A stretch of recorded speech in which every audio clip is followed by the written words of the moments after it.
Greetings, gamers! It's another fantastic Sunday night. We're here for some more emergency playtesting.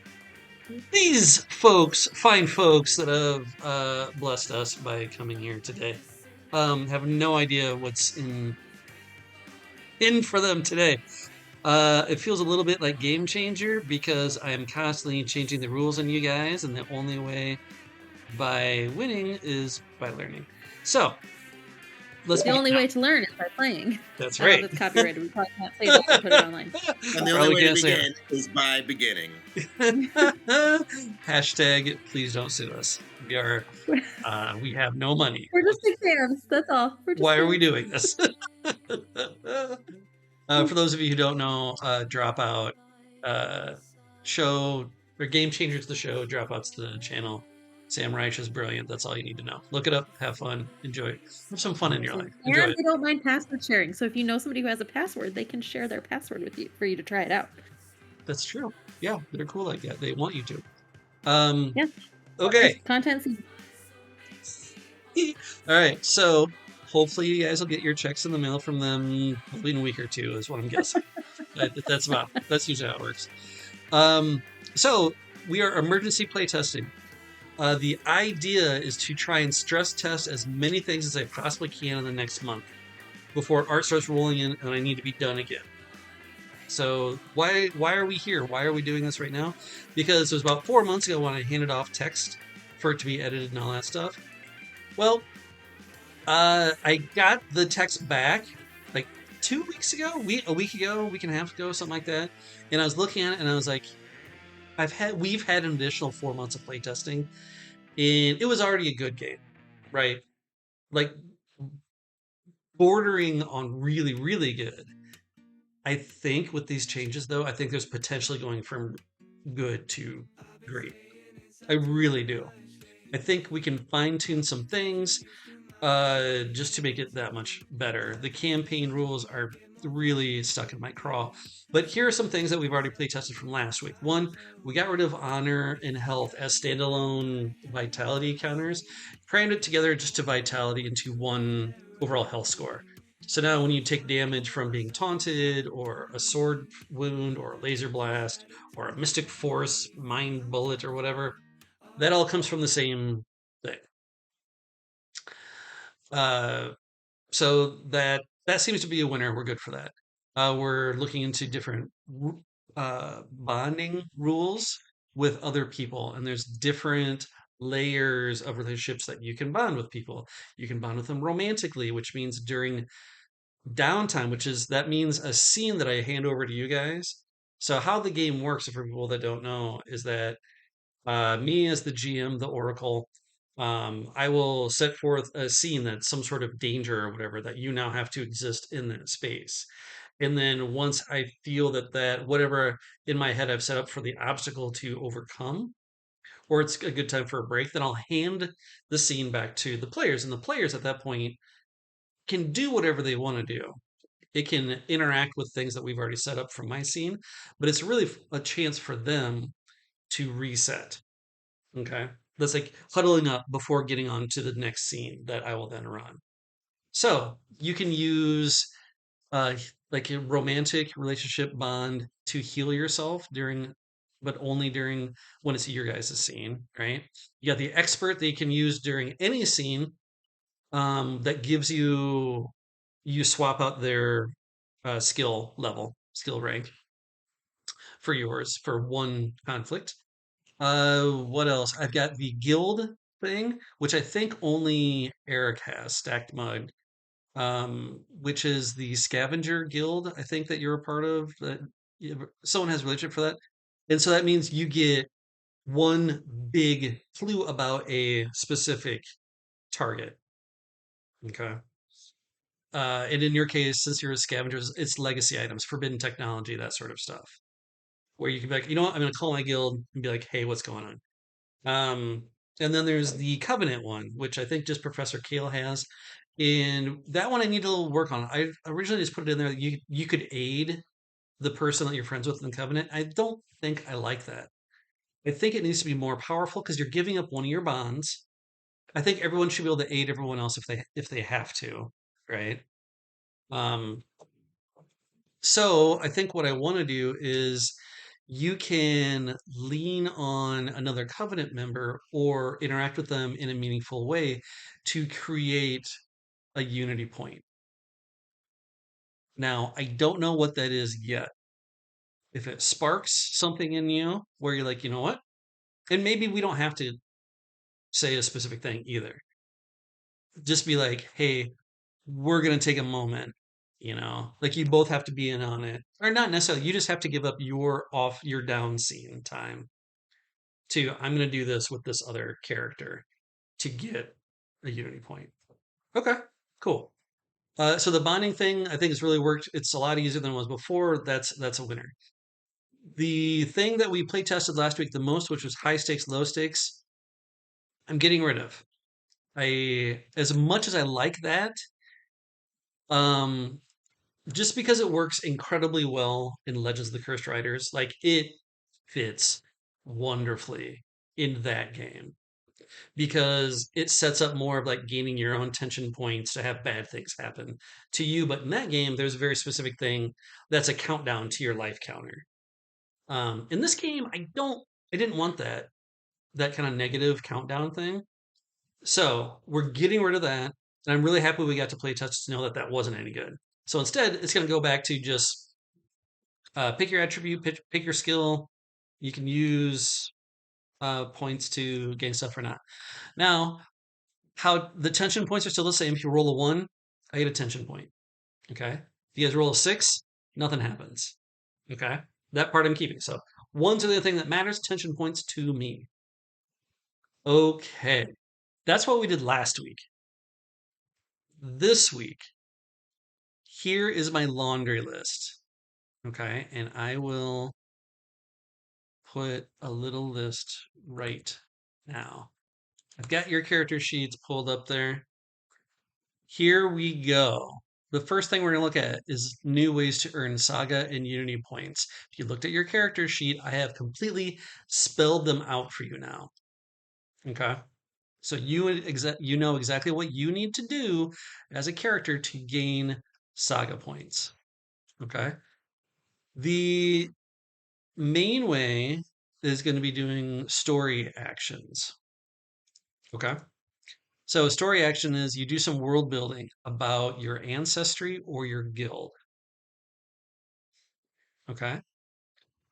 Also, if you take a look at your description on the bottom left hand corner, you now have a new row of description. If you if you don't like that description, first of all, change it. But if you portray that in your role playing of your character, then you can get a saga point. Okay. Those are three things right there. It's all role playing based, all of it. Okay. Now, I am tempted to say every time you do a conflict, you get a saga point. I am tempted. I don't know if I'm there yet.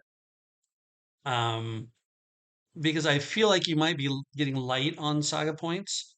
Let me see if there's any other way. Story building, fulfills. Oh, got it. Now I remembered what it is. This is the main way that you're going to get saga points is if you fulfill a story prompt. Every time there's a new scene that I put together, if you give a prompt to add into the room, you get a saga point, which means every scene that we start, that's one of mine, you should be starting off with a saga point. Unless you're just like, you know what, I can't think of anything and a pass. Like, no big deal. Don't need to. There's also called the adventure action. Just do something cool, man. Like, have a moment where we're like, ooh, cool. And if anyone points one out as it's happening, please let me know. I'm not going to catch them all, right? If you have a showdown moment that you set up, yeah, awesome. Let's do that.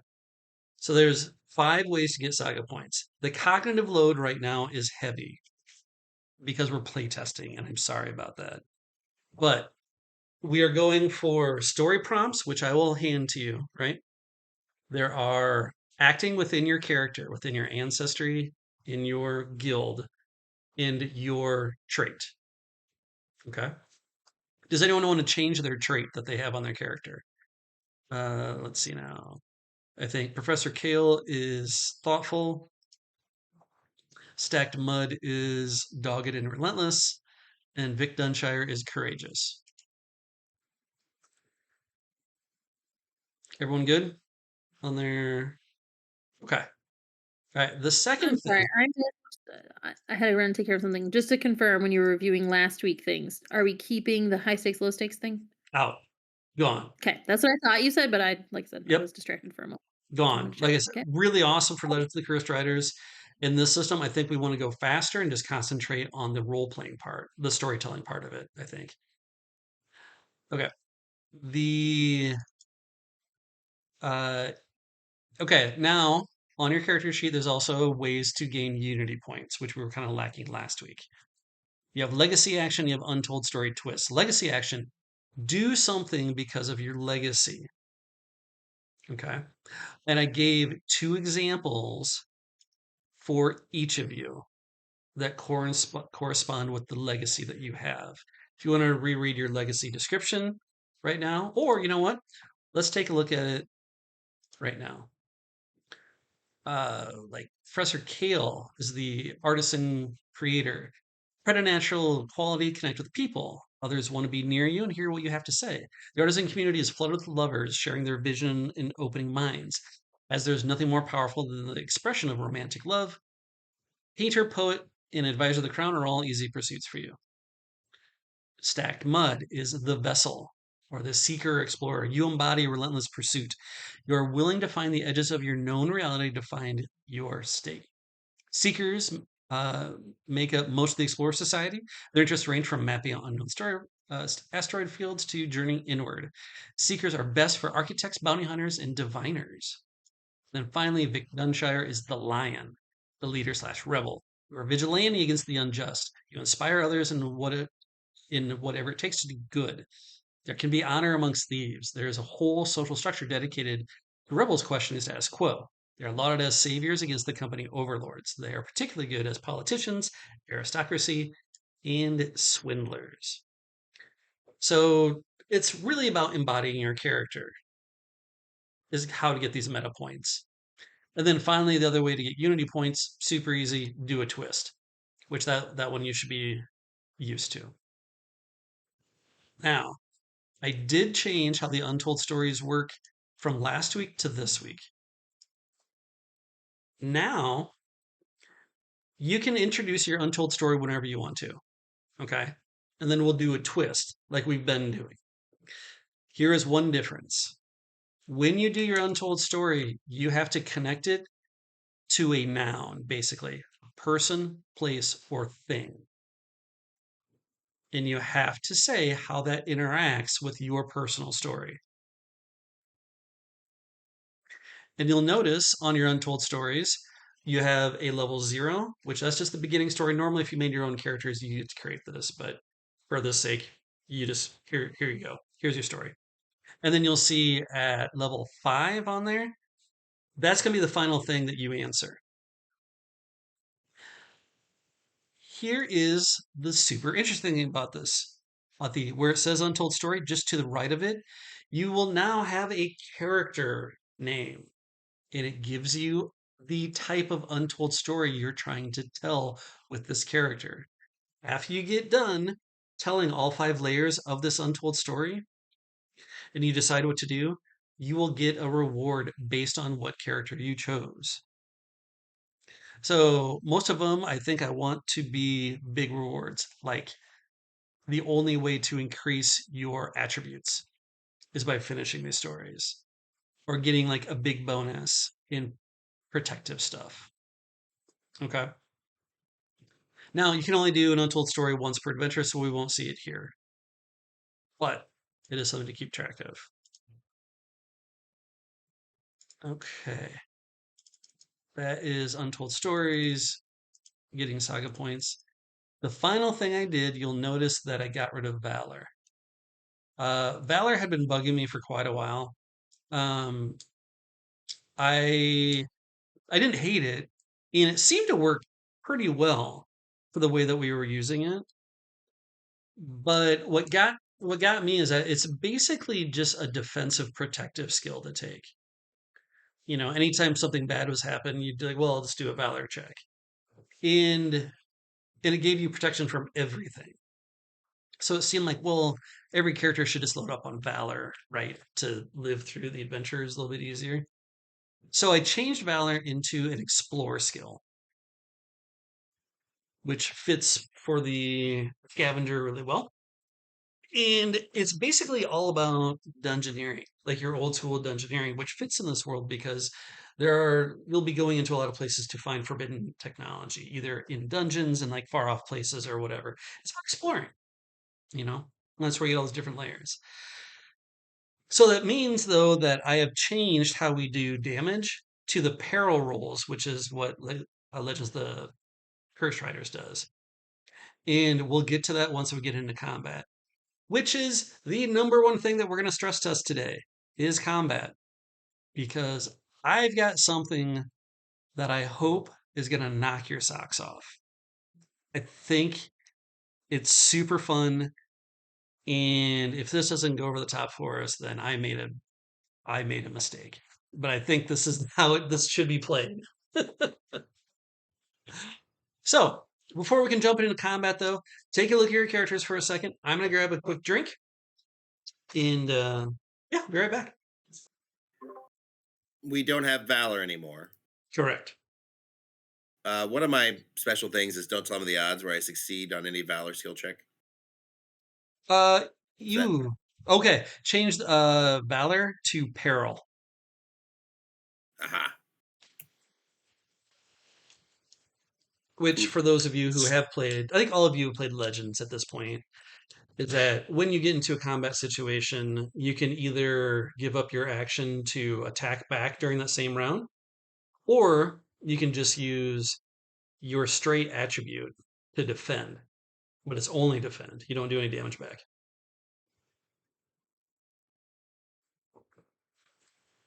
which makes combat a lot more lethal and quick. mhm. But it also means on my side, I need to balance the monsters a little bit differently now.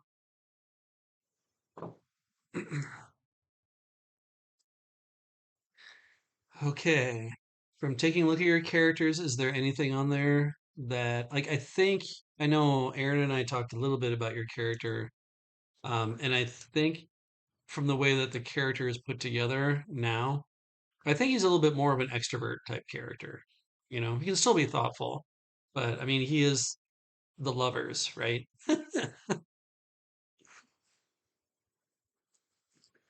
Well, and I Well, like sort of naming him as Porthos, right? That gives me a sort of a way to frame the character. So I think even if I created the character from scratch on my own, I like this addition of who is it that I can sort of hang my hat on as my starting point or as a foundation.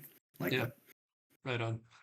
Yeah, and again, these are all pre-made, so obviously you'd go through, make your characters, and pick one out that you like. I made 6 or 8. I don't remember off the top of my head. And um, it's all the Musketeers plus Lady de Winter, and I want to say Comte, who is the city guard guy who his main drive is just revenge. Like that. That's it. He's just like, I'm gonna tell a revenge story, and that's what I'm gonna do.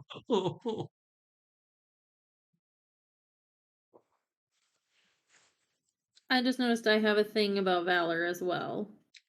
Okay, let me take a In look. the courageous trait, where you have it described over in column AH. Yes. Okay. Mm, yeah, change that to instead of using valor, just say peril, Okay. which honestly makes that better. How do you spell peril? Peril. I did it right. It was just looking really weird. That's not.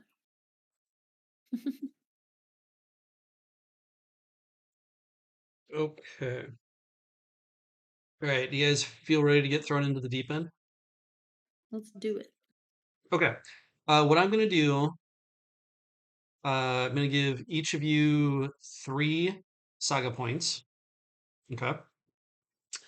I'm gonna start with I don't know what seems fair. I usually feel like I'm almost close to triggering.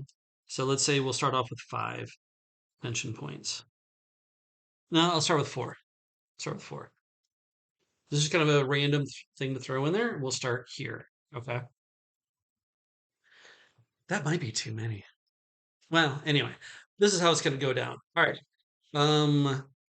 One of you is going to be carrying a letter addressed to Duchess Anne. Who is going to be carrying that letter?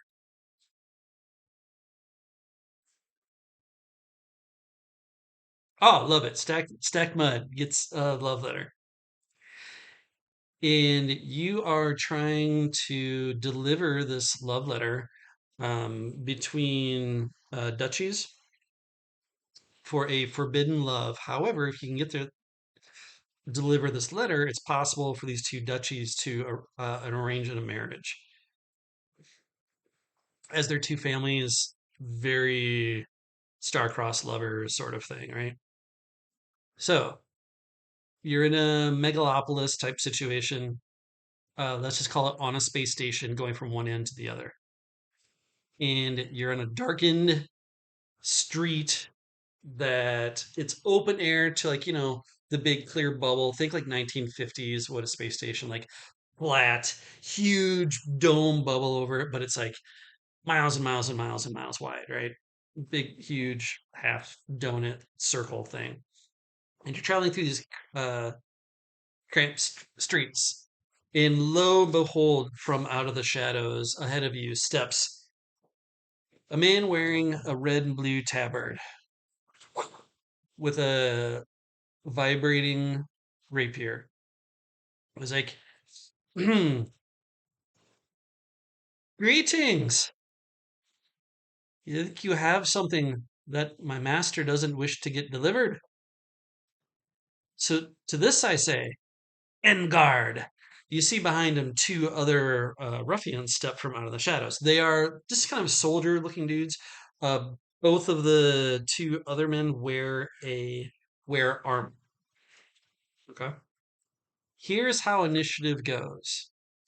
I always go first. Okay. Unless if you have an ability called quick draw, but I'll name it something different for this world, right? You can spend a saga point and go first, seize the initiative. That's probably what I'll call it, seize the initiative, right? But no one has that. So my character is going to go first. I take a look at my characters and I'm like, okay, I am the person who's the leader shouts out. It's like, whoever has the letter, just leave it on the ground. All right, I am going to do that is a panache attack. I am going to spend a tension point for 16. All right, so whoever has the letter, which I believe is Stacked Mud, you're going to Yep. do what's called a peril roll against your panache, which you have Okay. a 3, so you get 3 dice. So 3d6, roll it up. Ugh. Okay, so you have a 7. I had rolled a 16. So right now, how it stands. All right, during peril rolls, I don't gain tension. Okay. So that's a bonus. No tensions gained during peril rolls. Um, so what did I have? 16 minus 7, so 9. You have the choice. This is how this game works now. You have a choice. If you drop the letter, nothing bad happens. If you refuse the command, take 9 points of vitality. Yeah, I think I'll probably drop it. Okay. That's a lot. So, as a reaction or whatever, the two of you see as the ring commanding of the voice snaps out, cracking like a whip. You see Mud fumble in his pouch and flip the letter out in between the two groups. Okay. Now is the time that you may do interrupting moves. Here's how combat works. It's in 2 layers. Notice on your character sheet, I have sneakily changed the order of your attributes and color coded them. The top 2, wits, panache. That counts as the banter of the combat. Now, then below that is vigor, mysticism. That happens afterwards. That is the action part of the combat round. And then just round, whatever what we're going to call it. So I have done a panache attack. If you'd like to interrupt my 2 other guys or go next, you can go. You just have to give me a tension point. Does anyone wish to go right now? But it can only be a wits or panache action.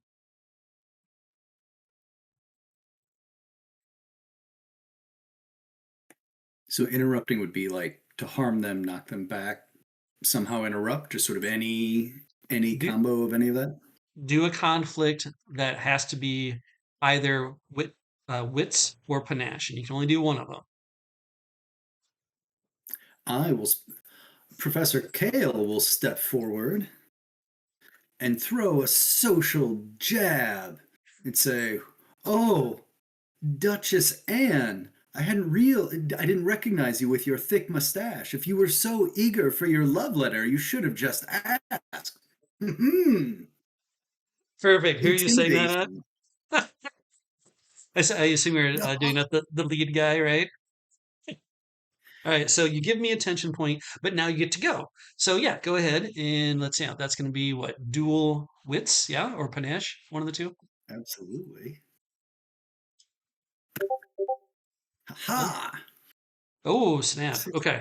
5 11, and there's a 1 in there, so a tension point for you. Oh, perfect. Okay. I assume you didn't spend any tension points, or you did. I didn't think with 11 I need to. No, I did not. Since we're getting used to the system, if you'd like to spend one, that's fine.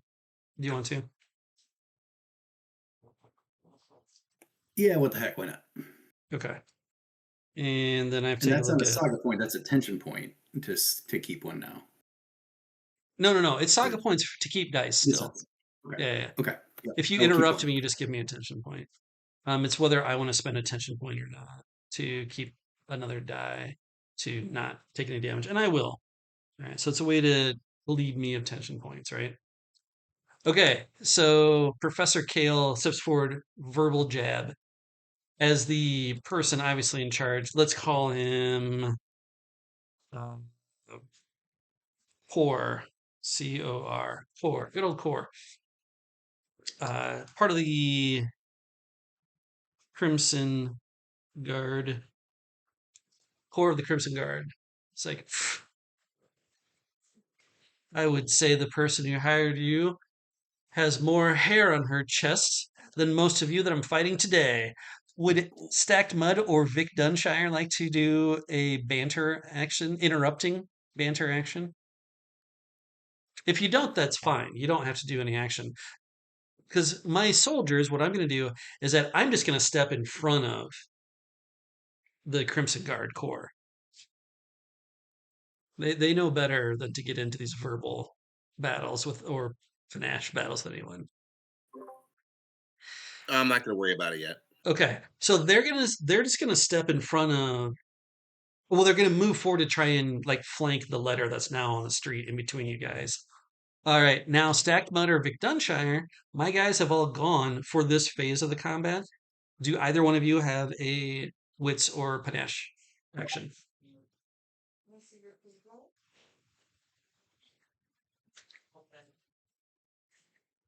You may also take this action to do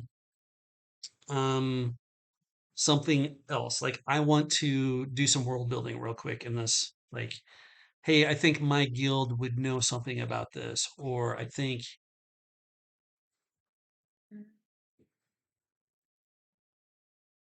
And if you don't have it, you don't have it. Just say go. I don't have any good ideas, so Yeah. I'm fine with moving on. Yeah, go ahead. Okay. All right. Well, the two soldiers are going to attack the whoever's in front. Okay. Now, we're going to go soldier one. I'm going to assume that Professor Kale is probably in back with the letter, right? Or is who's in front? I would have stepped forward for my social jam. Oh, Okay, so Professor Kale's gonna be in front. All right. Well, then I'm just gonna try and attack you with kind of a blunt, probably a club sort of thing that looks electrified. And let's see, I have 3d6. All right, now you can choose. Are you going to forego your uh, attack action to riposte, basically attack him back? Or do you just want to defend yourself using your peril? I will just defend myself. Yeah.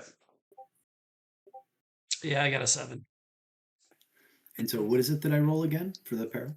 Whatever your vigor is, just the Okay. attribute. Yeah.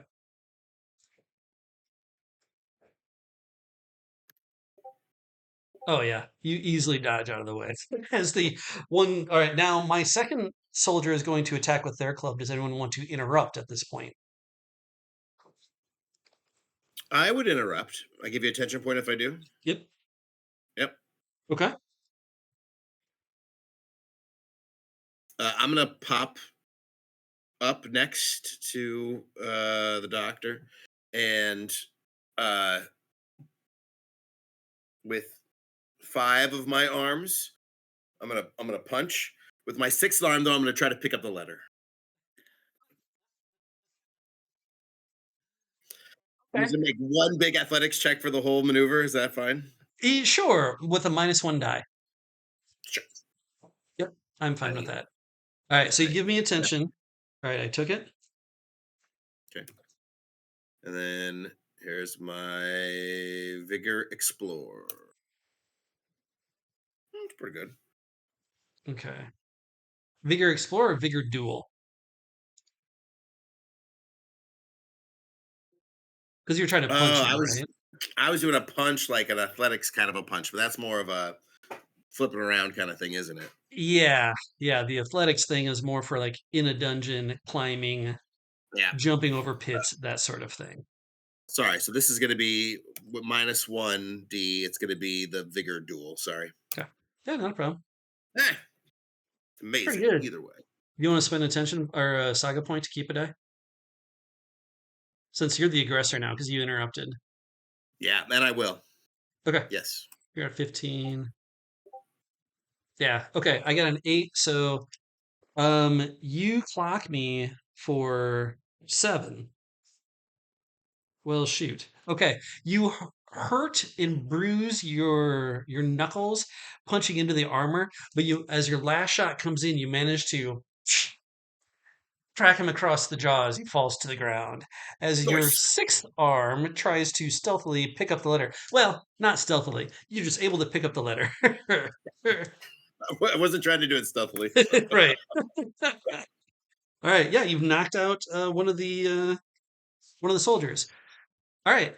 Now the uh, Crimson Guard is going to go next, unless either Professor Kale or Vic Dunshire interrupts.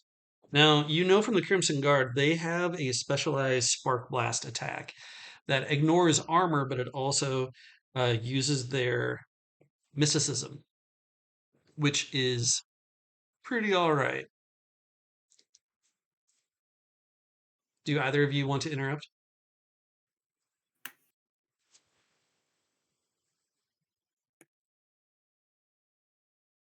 Who can still interrupt? I went right, so I'm done with this half of Yeah. the. Yep. Combat. Okay. Professor Kale or Vic. Either one of them may interrupt. So I interrupted before. Am You I done as well? interrupted during the banter section. Got it.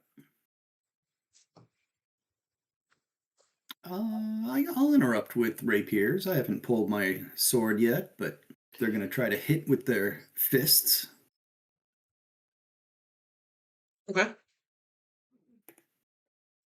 Professor Kale stepping into it.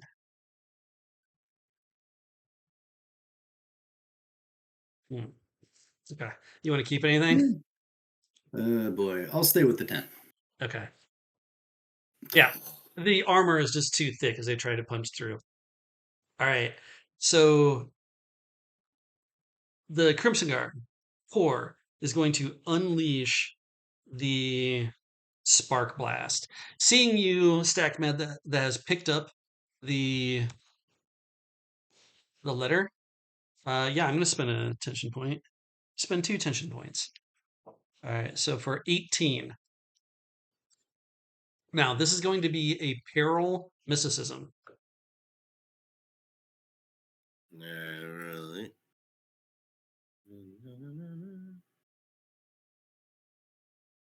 Oh boy. So just with the number of die I have in mysticism, that's it. Yeah. Well, this is horseshit. All right. Yeah, combat's a lot more like 5 dice for my bad guys is probably too much. 18, but you got a 9. You only take 9 points of vitality I'm as still alive. the spark blast rips into you as you're still standing, holding on to the letter as you're whoa. All right, Vic Dunshire, you're the only one that hasn't done either a vigor or mysticism action. Anytime, Vic. Anytime. I know. My brain is starting to wrap around. What would a mind bullet look like? You tell me. I just get to okay. I mean, Yeah, I just did it. So it'd be like a psychic blast of some sort, right? Sure. But instead of calling it psychic, it would be mystical in nature. right. It's just like there's other Yep. things I'm way better at, but also there are things like dancing. I can make a distraction by dancing, but I mean, yeah, I don't for think that's sure. helpful in this moment. Yep. Now you, No, you do know that the Crimson Guard, because of their special attack, they're much better at mystical stuff than actual physical sure. stuff. Okay.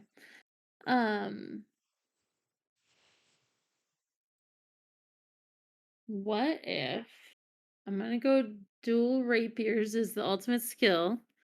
What if I say I want to use a saga point to tell you about how Gortus have these calcified to use my fire touch is what I'm thinking about. Okay. To tell you how Gortus have these like calcified rocks that they can in fact kind of like snap off and like throw at people. Yeah. Or like use as a weapon. Okay. Can I Yeah. get +2 to a conflict because my ancestry is like giving me a Yes. And you can do that after you roll the dice. oh Yeah. amazing. Well, That's one you just keep in your back pocket. I want those to be pretty got powerful. it. So you always have a siphon for your saga points. Like if you get to a point where like I just can't figure out how to do this thing, Just but I need need a 2. high I just need score. 2 more. Yeah. Right. Um, also, would that be rapiers, or would that be? Is there something that's more like throwing as Oh opposed no, to it's melee? You know vigor. what I That's mean? vigor duel for sure. Yeah, yeah, yeah. Yeah, there's no Vigor difference between duel. Okay, throwing just something. checking. I didn't know if there was like a difference between melee and Nope, range. it's all vigor because you're doing a physical action. I roll 4d6 Okay. to attack. Oh boy. 11. And this is on. Oh, sorry, I didn't specify which guy because I was thinking the one was down. One is down. You have one Um, soldier, and then you have the actual captain of the. right. Right. I'm just going for the soldier that I hope is easier. Okay. 1, 2. It's not we're spending a saga point for one. So we're just going with 11. That's what I got. Okay, you got 11. All right. 6. And now, if I want to do that ancestry thing now, would I have to do it before you Yes. roll, or be after I roll, but before you roll? That's fine. I'm not And going to so now. so But it's after you roll, then you can pile it on. Sure. but Before you before do your defense. before I do, yeah. That's why, like, Yeah. if it's Okay. when you're the second one rolling, that's where that really shines. Right. So then that way you can really see how it affects it. But Yeah. that Sure. being said, did you want to spend some to try and have it go over or no? So I suppose you're gonna spend a 10. No, I wasn't gonna spend anything. Okay. All right. I am wearing armor, so I only take 1 point of damage as you lash out at them. I mean, these guys are soldiers, so this guy is hurt. All right. So now, I just saw one go down so easily. I thought it must be it must be easy to take it down.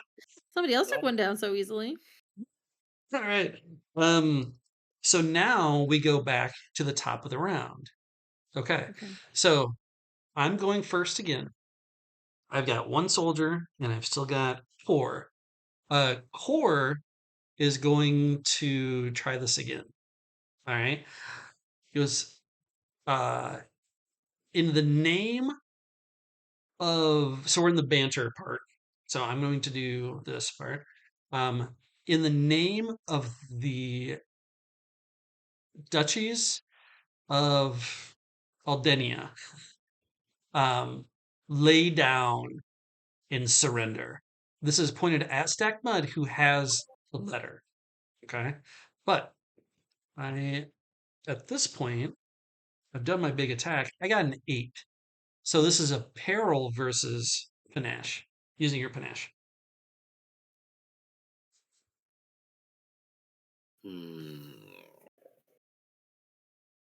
I don't suppose you're gonna let me play Don't Tell the Odds. It is a adventure only, once per adventure skill. Oh, 100%. If you want to use it. All right, Yeah. great. Yeah. I Because actually, succeed here, any peril skill check by 1. I will yeah, do that, here, please. tell you what, let me do it right because I looked at it. He can Oh, use 5 yeah. dice. But I Okay. definitely am going to do that. Okay. And yeah, I would say I would use a tension point. Yeah. Okay. So you use your, okay, what does that look like when you like, as again, this whip like crack of a voice demands for Stacked Mud to surrender? Uh, Stack Mud kind of looks at him and takes all of his hands and puts them in different pouches and then pulls out, and he has papers in all like 6 hands. Uh, and he just says, but which one is it? And like moves his hands around and sort of moves it, and starts getting a little crazy, starts getting a little erratic. Like, you want to go nuts? Like that's where he's going with this now. Doing a little love letter shell game. I love it. Yeah. All right. Now, the soldier being emboldened by this is going to go next in the banter. If does anyone want to interrupt? I am at I was 5. thinking about interrupting. I have a couple of questions. Yes. Looking at like an inquiry, Hmm. wits or panache. Are those to like detect lies? Yes. Okay. And then like for empathy, would that be to try to like garner empathy? To figure out what they're feeling. So inquiry is all about sensing and That's what perceiving I thought. I just things. want Yeah. to make sure that if I just like told a lovely love story to them to try to get them to empathize, that's not what that's about. That's finding out what No, they that okay. charm, that would be charm, right? Charm speaking, right? That's what I was trying to um okay. And actually the other thing I was gonna do, he kind of stole from me because I was gonna do a hack sabotage to kind of do like a sleight of hand to be like, well, I've had the letter all along and like pull out a different piece of paper. But he kind of did that. Um so I'll try a nah. I'll wait and see what happens with this next person. This is playtesting. Go nuts. I know, I had to process what all of that meant. Okay, sure. Because I was like, oh, if I get to tell lies or I get to like try to get them to empathize, sure, I'll Yeah. interrupt. Skullduggery would be like bluffing if you want to bluff someone, right? Right. Right. Um, okay, the soldier's going to get in on this, right? The soldier is going to look at who looks the most physically powerful in your group besides Stacked Mud. Between I Kale thought and you. Bench. I thought you were going to ask who looks the most physically hurt. And that was Oh, Stack Mud. no, no. Who looks the most dangerous because that's who the soldier's going to go after. It might be me still. I don't know. No, I want it to be someone else. All right, so I'll say Okay, I've good. got a Maybe Caxian. me with scales and rocks and Yeah, I I don't know if the fish guy looks tough. I don't have a good image in Yeah, my mind yet of. you both look equally tough, so I'm going to do this to Vic Dunshire. All right, yeah, the guard is okay. going to be like, you heard him, so surrender. Um, I got an 11. You can. So here's how this works. You can forego your wits panache action and Okay. defend against it using like dual panache, Sure. right? Or you can just use your do a peril roll as panache. Right. Um If you do a defending, that means you can do damage back to him if you roll better than him. right. I'm gonna try that. Okay. Um so he just told me to stand down or whatever, right? Yeah. Um His boss has given him courage, and he's uh, really authoritative right now. Like it means something in your guys' world. sure. Um What are the hamsters doing, Rachel? Talk me through it. What are you thinking? I'm sorry. I'm No, processing. I mean, yeah, I'm it's a looking at lot. how my number, yeah, like if you want to know the wheels turning, yeah, it Yeah, is like I'm good at charm things. I don't know that you charm your way out of a guy who is very intimidating telling me to stand down. Um uh, I think for this yep. one, you're using sheer willpower to send back at him, Okay. right? So I think it's either going to be a dual skill. Okay. If you can think of a good narratively how charm would work to I know that's what I harm was him, trying to you figure out. know, That's why I was like staring. Was like the processing. What does that look like if I tried charm? yeah, Um it could be like, well, it's like I don't know these guys, but that might be just more of a he won't attack you, you know. right. I mean, I'll go back with some kind of social jab probably. Okay. Because he doesn't have one of those fancy instruments, right? Or the fancy weapons. No. Just the big guy does. Yeah. Okay. Um, so yeah, I'll do some kind of social like I will not stand down because I mean look what happened to your friend. That's gonna happen to you too. Some kind of like banter like that. That Perfect.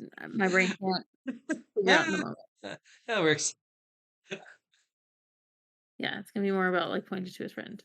Okay. All right. So then you're going to be rolling what, 4 dice. Yes. Pretty good. I got an 11. What do you got? First, I'm the defender. So Yep. Okay. So I got an 11. You've got a 9. Right now, you're taking 2 honor bound points but if I you can don't get surrender. saga point, keep an extra die. Okay. So now you're at 12. Hmm. That would only do one back to him, and he has armor, right? Correct. But he doesn't have armor against this. He only has armor against Right. physical and Right, because it's mysticism wit. stuff. Like, yep. Right. So he's taking one. Yep. If I leave it where it's at, Yep. Okay. Perfect. yeah, Takes one. I'll leave it at that. All right. So that was a mistake on his part. However, I now have 1, 2, 3, 4, 5, 6. I kind of want to wait till maybe my guy goes before I trigger anything. All right. So then, who hasn't done a wits or miss? Okay, Professor Kale, do you want to do anything? You can also choose like, I want to try and gain a saga point by looking at the situation, or do you want to use a conflict to better your place or to attack? I am going to. What was the name of the weapon they have with the shocking? I just said a club, Was a club? club that looks like it's I'm electrified. I'm gonna use my panache command, and I'm going to give him an order to just drop it before you hurt yourself. And as an oceanborn, that is a particularly frightening thing because the crust on the top of my head stands upright, my gills flare out in a big Mm. expressive explosion of water flecks everywhere. So All right, I'm perfect. I going to love it. use my ancestry. You're the attacker, so you roll. And I believe I add 2 to this. So that gets Uh, me 12. so right now you're And at you get another 12. passion point. Would you rather, well, instead of like, you don't have to name your ancestry before you use it, right? So you roll the No. dice and you're at 10. You can spend a saga point to keep another die, right? But then if you want to get additional plus twos and as many plus twos as you want, you can keep piling those on, if that Got makes it. sense. I'm going to burn my remaining 2 saga points, I think. I think I did that right. 1 to keep the +4, and 1 just for the heck of it to use my ancestry. Okay, perfect. So you're now at 16 on this Yes. poor man. Okay, well, I got a 6. Okay, you Ooh. like the thing that you said of just like, "Oh," it freaks him out. He like stares at you wide eyed, drops. He does exactly what you say. He drops his club and like hightails it down the alleyway. As it's now the Crimson Guard, Cora's turn, and he goes like, "Lord!" And he like, at his retreating soldier. All right, he is going to go. I've got 1, 2, 3, 4, 5, 6. I'm going to trigger the tension table though. Okay, let's go around and let's take a look at the scene. What is the worst thing that could happen here? I think um, that Stacked Mud has forgotten which letter is which in the confusion. All right, everyone else jump on. What could be terrible? And I'm going to say, Professor Kale, this is going to be your call at the final story because you really started it. So you can start it off. So what terrible thing can happen, or unless someone else has got something to jump in. Do you have something, Eric? I have something. Yeah, yeah, go. Yeah. There are 3 other guards coming up behind us. Oh, okay. Wow. Okay, adding 3 guards. That is really bad.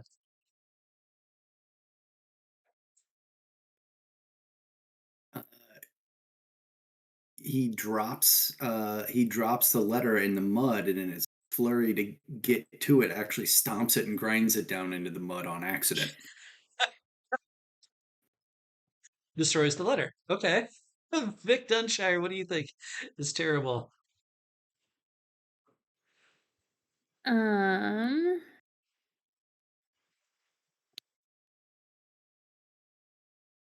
I mean, I think that core maybe has like amazing eyes and has been like perfectly tracking the letter. Like if it is like the cups, he knows exactly which one it is, and he is not taking his eyes off of it. Even as he like punches, he has this like wild peripheral vision situation. And he knows exactly which letter it is. That's not fooling him at all. Okay. I'm going to go with actually, so I think I'm on these tension things. I think I'm going to decide when they're bad, things like these. I'm going to go with the letters destroyed. It got dropped, and there's 3 guards coming up from behind you. Now, you guys gain, since I took 2 of the 3, we're going to go 2 unity points. Okay. So now look at your character sheet. That opens up some new skills because some of your skills require unity points to use. Okay. But you can use them more than once now during an adventure. So, all right. It is back to me as the Crimson Guard unless someone wants to interrupt me. Now, notice I popped the tension table, so I probably don't have that much tension right now. Anyone want to interrupt me before I go? Okay. Um, I am going to you're yeah, I'm gonna blast stacked mud. I mean, why wouldn't I? And just you and the other thing that's really bad about this, you can tell that he no longer it's not about the mission. He just wants to punish you three. Um yeah, I'll spend one tension point to make it a 17. It's gonna be peril mysticism. I don't, No. okay. Can you do anything about this? I kind of doubt it. What did you roll again? 17. Uh, Can I do Covenant Aid stacked mud, or did we get rid of that skill? Because that would give him 2 extra die.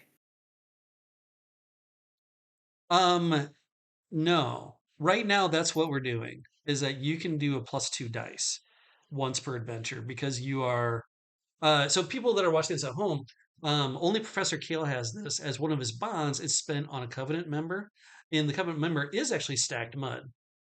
So anytime during an adventure, he can just hand off 2 dice basically right now, which I guess is a pretty good ability, right? Um, I wonder if that should be like a reroll. Is that better? I kind of like that. It takes more time, but let's just try the 2 dice right now. It I like seems the pretty two, good. particularly with something like mysticism. For me, I only have 2 dice to work with, and Yeah, so like re-rolling them, like, well, maybe it would be better, but sure. it gives me a fighting chance if I can roll 4. Yeah, yeah, that's I true. still I still need to do well, but Oh yeah, 100%. You thank gotta do well. thank you, All right. Professor. This- Let's see if it helped. Oh, it's not too bad. Um, but I got to spend the 2 saga points I have left to tie. Okay, I have to That's amazing. run. I was kind of hoping just to kill y'all, but okay. All right, great. There's a lot of Vic, guys left. You still got a good chance. So that's true. Amazing. Professor Kale, do you want to describe how you aid Stacked Mud surviving this blast? Um, One of the ways that I, as a Caxian, remain moist with my creature from the Black Lagoon body is I have this little wrap around my neck that's continually sort of dribbling this high liquidity ultra hydra gel, and at just the right moment, I hit the emergency release on it, and it sprays a bunch of the liquid right under the bad guy's feet, and he slips, misshooting his attack, allowing Stacked Mud to recover himself. Perfect. I love it. Oh, I also want to give you a saga point for your that was good theatrics of like growing big and the fin popping over. So Aaron, please take a saga point for that. That was cool. That was a good wow moment. In Stacked Mud, you're alive. And right now there are 3 guards charging down the alleyway, and each of you can do an action that is or do a conflict that is vigor or mysticism. I need to figure out what to call this part of the round because I really like banter, and this one is like action, but I use the word action so much that I can't really use it anymore. Is this also where I could, as my action, use a unity point with team permission to give everybody the courageous condition? Would that be my action? That is not an action. That's just something you can do. That's something I can do Yeah, whenever. Would you yeah. guys like to spend one of the unity points to everybody be courageous, which means you get to add your command ranks to conflicts in to peril conflicts. I don't know They what you call add that. your command rate. My command rank. Well, good. that's done. Why would that be helpful when my command rank is 0? Oh, is it? I should have built the character better. Okay, give me a second. Let me take a look at your character. We need to change that to um Do that's for courageous. I I yeah, I mean, want my to get duel two is still points into it. so that's not You are the troubadour, so how about inquiry comes down by 1? Oh, I don't really want to do that. What about skullduggery coming down? Is that okay? yeah, that's fine. Okay. And what about? You want to get dual all the way down? I like dual having 1. Maybe inquiry needs to come down by 1. Okay. So now that gives you 2 in command. Did you spend 1 unity point on it? Yeah. Yep. Okay. Want So to you give guys have everybody 1. perfect Yeah, trait. everyone's got 1 unity point left in. Okay. Now you get to add 2 to all of the peril rolls. You know what? Balloons. That's weird. Why are balloons happening behind me right now? There we go. I changed your character around a little bit. Charm came down by 1, but I kept your lore of 2 Okay. because you're the troubadour. Yeah, you have to have lore of 2. All right, there you go. So take a look at those scores, see if it's still fun. Okay, so you Yeah. gave courageous, so that means you give +2 to everyone. Yeah. For peril related rolls, right? Yeah, Yeah. yep. And does that last the whole conflict? Until they're no longer courageous. Yeah, yep. It's gonna I last the didn't know whole how long it scene. Yeah, it lasts the lasted. whole scene until they lose courageous somehow narratively, like fear or something like that. So, okay, Okay. everyone is courageous right now. So that is a freebie. All 3 of you still have your action for lack of a better word.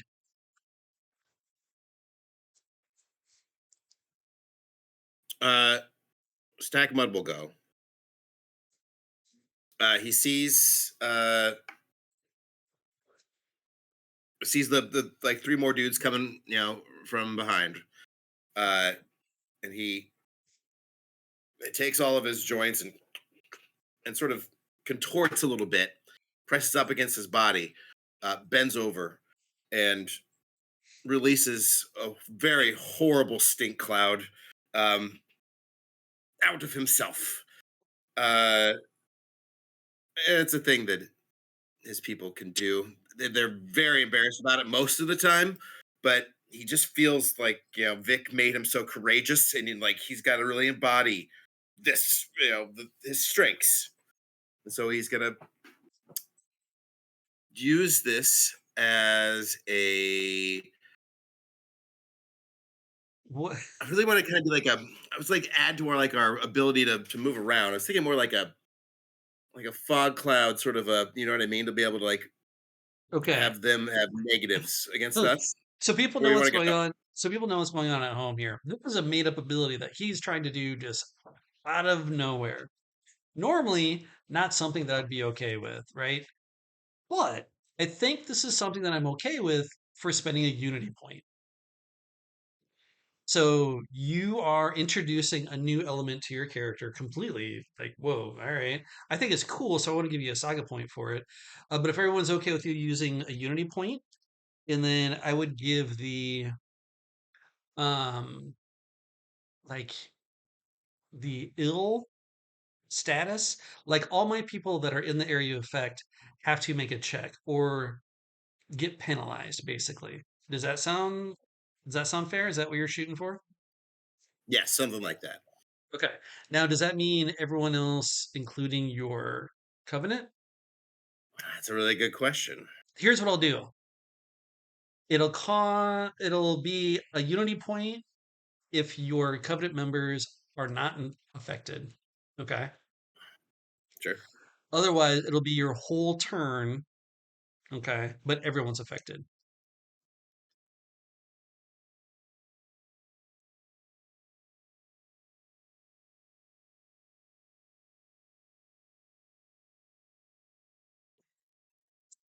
That's a All really good question. Um, right. what if 5 it's just what if it's just the 3 guys behind? It's I'm not gonna we won't affect Captain. unity We point won't then, affect. because you're trying to create a brand new powerful ability, right? Which I think is Oh, something. I was just trying to do something to use my skullduggery and vigor creatively. I didn't necessarily need it to be like a mechanics thing. You know what I mean? Okay. So, but you want something out of it, right? Yeah, I still want them. I would want to roll if it's sort of a fog cloudish. Keep saying fog cloud, doesn't matter. You know what I mean? Like a Yeah, you uh, still want people. Okay. All right. I think I understand what you're saying now. Okay. without using anything, that could target one person, right? Sure. Because that's how. That's fine. Okay, yes, that makes sense to me. It appears as that, but really, like if someone else to do it, it'd be like grabbing mud and throwing it in someone's eyes, right? But your Sure. character's Yeah. doing it this way, can only target one person. Yeah, not a problem. Doesn't cost anything to do. That's just Right. regular gaming. Yeah, okay. Yeah, love it. I will do my stink bug attack as a skullduggery vigor. Yeah, yep, That makes sense. 100%. Yeah, because it's for like your intestinal um strength. Hmm. Gain a oh my god. You got I get a tension point, I guess. Uh, who is this at? And gain a saga point because I think this is a really fun idea. I was doing it to the guys coming behind me. So one of like the guy in the front. Okay. What I'm going to do, I'm not even going to roll because that is ridiculous. Um, the lead guy running down, just like drops face down, just like gagging and coughing onto the to the alleyway ground. Professor Kale, Vic Dunshire, what would you like to do? You still have one angry Crimson Guard who's now just in it for the killing. Um, and then two guards still coming up from behind. That will be in part of the fight coming up.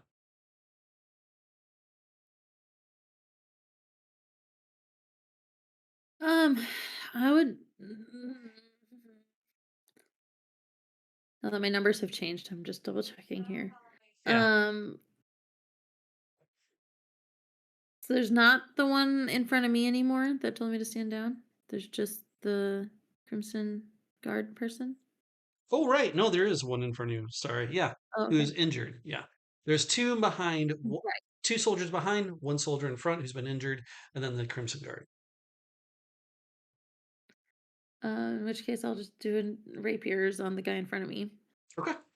Like, just try to hit him with whatever's, like, if I don't know, do I have a weapon, or cracking rocks off of my body and trying to hit him in the head? I don't It's know. up to, I mean, everyone gets a weapon if they That's want what I'm to. envisioning at this Yeah. point, But is I I like to also, kick rocks off. yeah, I love that. Yeah. Get a saga He's point. right I like there. that. I love that visual. Okay. And that'll make it 4d6. And I know that they are good. They have defense against this kind of stuff. Okay, so you have a 9. Do you want to spend a saga point to keep another die before I roll? I'm gonna spend 2 saga points to keep them all. Yeah. Tell me what that looks like. Vic just takes like one arm in this or one hand on this shoulder and cracks off some rocks, and one on this shoulder and cracks off some rocks, and just kind of bashes him on either side of the head. Boom, and the soldier, or no, remember that soldier ran away, right?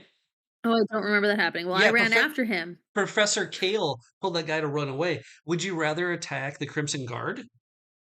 Yes, yes, I would. Okay, Whoever's closer. it's the same numbers, except I might be up. So I rolled a 6. You did 9. 14, so I have 8. No, actually, you just got him. You just get hit his exact vitality. As you go up to the Crimson Guard, boom, Crimson Guard falls into a pile into the what we now know is kind of a mud-soaked alleyway for some reason. But yeah, it must have In rained the space earlier. station. Yeah, I think maybe one of the cooling The units around space here is station. probably defunking and yeah, getting some mist thrown in there. All right, so now there's just two soldiers running up from behind you. Professor Kale, you haven't gone. What is it? What would you like to do? I will scoop up that weapon that the one guy dropped, Okay. and I will turn around and on guard. Try to. Would that be a rapier, or Yeah, would that be? yeah. This is a Weapon? vigor Okay. duel. Yeah, 100%. As you see, Kale bound down. Oh, this is your thing, right? Okay. Do you want to spend any saga points? Yeah, I have one left. What the heck? Let's get that up to 12. Okay. Okay. For shortness sakes, yeah, I'm not gonna worry about the armor because he'd just be at 1. You leap forward and you as it jolts through the armor, piercing. It seems to ignore armor when you attack with the weapon. As the boom uh, hits the floor. So that leaves just 1 soldier left. Now looking at the other part, we go to the top of the round. So everyone, how the round works, you basically have 3 kind of actions. You've got one of like whatever you want to do, right? Kind of a free action. And then you've got the banter and then the action part of the round, right? So this guy looks like he's going to run away, right? Or he comes up to you just surveying he's going to walk up looking at it. Um, he's not going to do anything during the banter, but you guys can do something during the banter if you wish. So either a wits or a panache check.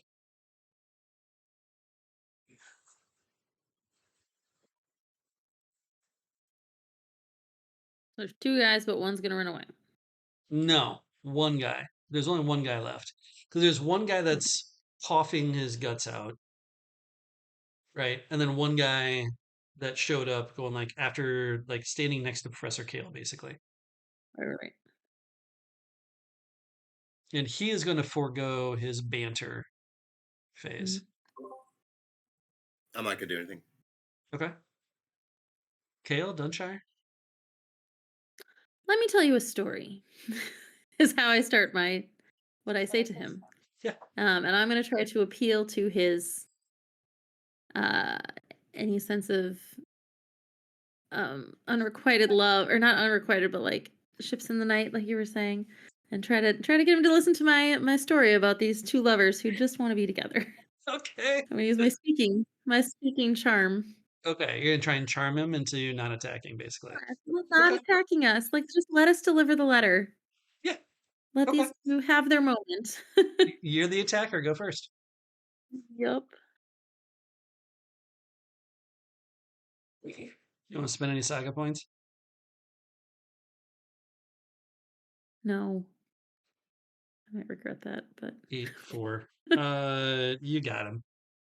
He's gonna be like, as you tell him like this story, and he's just like, he looks at the people on the ground because you're gonna get bonuses because he looks at the people on the ground. He hears your story, your kind of pathetic story, but it is about love, and love's all about the universe. Actually, no, it's not right. You got 2 6s. Your story was awesome. Sorry, take that back. Your story was I'm good awesome. at telling stories. Yeah, and the soldier's just like, as he stops, is like, I I was in love once. Clean yourselves up and get out of here. I'll tell him you escaped me. Boy, that's fine. And then You can the just trick. tell 'em the letter was destroyed, and then everybody just thinks it's done. I know not what letter you speak of, but I sure I will tell. A letter was taken, and he lets your trio of you to escape into the night. Okay. Before we go to the next thing, we're gonna do the play testing part questionnaire right now. Let's talk about it. First of all, the initiative. How there is no rolling for initiative anymore. If you want to interrupt, you have to give me a tension point. Give me a yes, no, things that you want to see more of. And I can go around in a circle if you want me to, if that would be easier for folks. Yeah, Eric, you got something? Yep, I had no problem with that initiative. Like, makes sense. Yeah. I think it's just fine. I agree.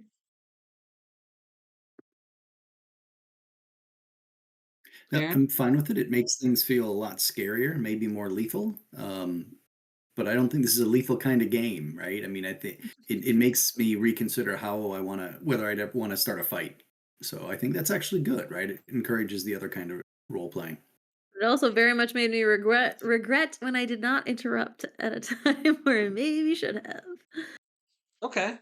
Well, that's cool. I like I that like where that it it's gave like, me some control over what happened rather than just being like, "Well, I happened to roll below this person," or whatever. Like, I liked that I had some control over whether I act or not. Like you said, it made me think about whether to start that fight or not. okay. All right, here's the big one. The phases. Dividing it up between the wits panache and the vigor mysticism. Like you can do an action in each one of those different phases, or a conflict, as it were. How did that go or feel for you guys? Now we're gonna do more of these, but I Mhm. this is just to ask about how it felt. Eric, what do you got? Yeah, I think it's good. I think that it makes us create characters that are the kind of characters you should have for this game. Like you want this to be the kind of game where they're brash and they're trading jabs and uh, have some of that skill, right? I don't feel that Muddy necessarily has much of that, and I didn't really think of him as being the kind of character that would necessarily use that kind of talk. And like translation, like there's some situations where they could come in, but for the most part, like in a fight like that, I wasn't thinking of him that way. Yeah, But I think that I could, I will, and I think it's gonna help make um more well-rounded characters for the kind of game that you want it to be. I think the downside is it adds time it does. to a combat for sure. But depends if you care about that kind of shit. I don't necessarily, but definitely does make it. And we've the first time we ever done it as well. But just Mhm. obviously, it seems like it's two different combats kind of happening at the same time, a little bit, and just kind of keeping track of that would take a little getting used to. But I like the concept anyway. Okay. Yeah, Rachel, you got something? Just it took me a little bit to wrap my brain around the banter phase as like a separate from just like part of playing a fight. Like I don't know. Like they almost kind of go together in a way for me as far as like I would do the social jab and then immediately like punch them and I realized like in real time that's what would be or like game time that would be what's happening. But, like, separating them, like, I did a thing, and now I have to remember what all happens before I actually get to punch him.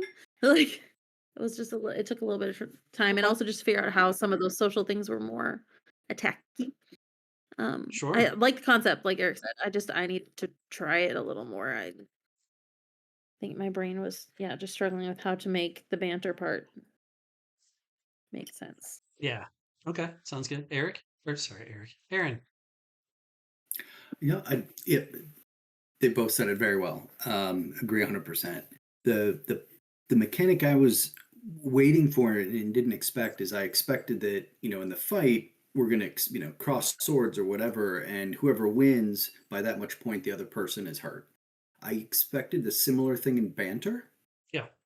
like we're exchanging social barbs, but it seemed only the attacker could harm. But maybe I misunderstood. So I wonder if it would be possible to have symmetry in both, or if you had this idea that banter would go to the attacker, whereas the on guard or whatever the phase would be, physical phase would be, you Sure. could go either way with damage. Nope. You 100% can, because actually, Rachel's character did do that.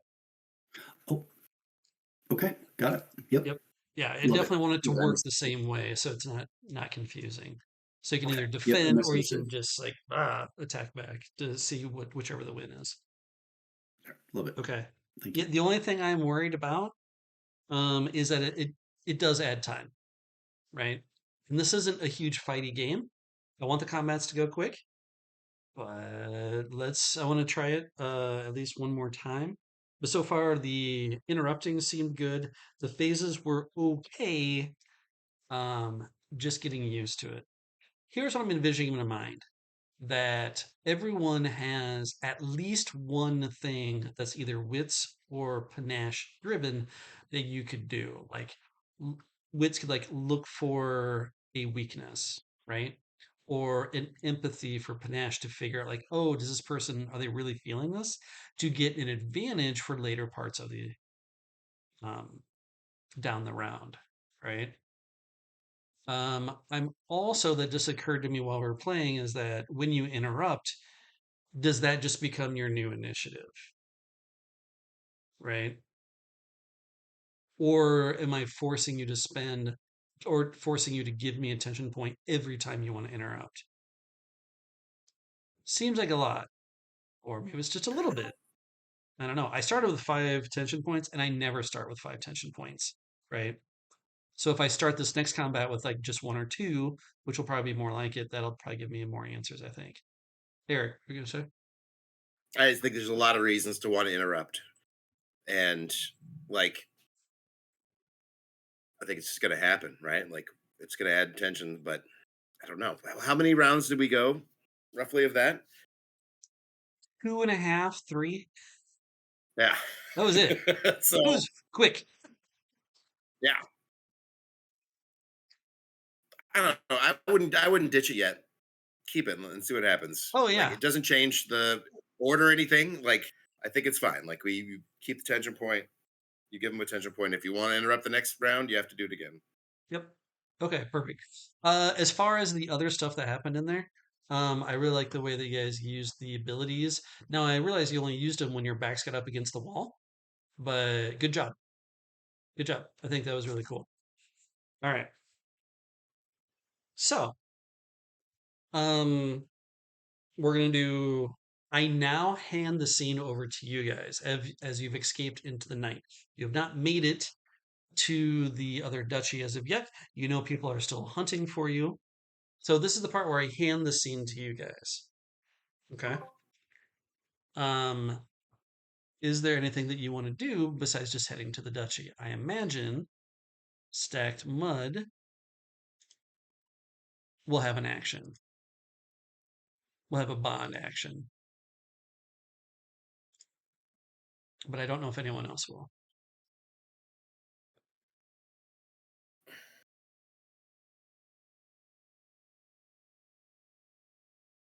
So to throw this out there, I'm imagining that you might want to trigger your, yeah. Yep. Okay, Mhm. you're on it. I'm gonna need to talk to Dose. Okay. Right.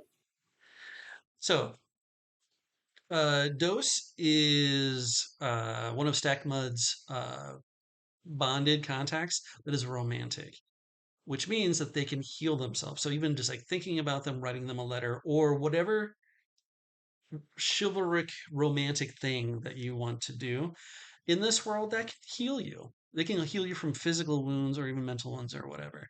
So describe what that looks like, and then I will ask you a question. Okay. So we sort of head off into that uh, like a little alleyway. Like we run down several blocks, take a turn, go across a catwalk. And find a little secret spot to take a brief rest. Right. Um, and you just see Stack Mud with three of his arms. One of his hands is holding it. And you see the other two just like taking these little bits of mud and slowly picking it up and building this figure and uh little more pieces, little bits of mud that he's able to articulate into a little figurine of Dos. Um, Yeah, with his other hand, um, it's what's barely left of the love letter. It was all the he just scooped up the whole thing of mud that was a love letter, and it's just been like taking the mud off of that to make this little statue at the same time. So it's all still shittified, but that's where the mud came from, and he's just perfect. thinking of Dos. Yeah, I love it. Now previous I'd put in there that you automatically heal 2d6. Um, is it crazy? just to be like you're fully healed? I Is think there if any you're gonna reason that go, if you're using a bond, I think it probably should, right? Like it's a fairly big like alternative for other people too, right? yeah, I think that seems like a totally reasonable thing to do. Instead of having it be 2d6, just you heal all the way. I'm I'm curious, not could gonna you say no. yeah, can you roll 2d6? And if anyone out there that's watching this, please let us know. Do you prefer the randomness for the heal or do you want full heal?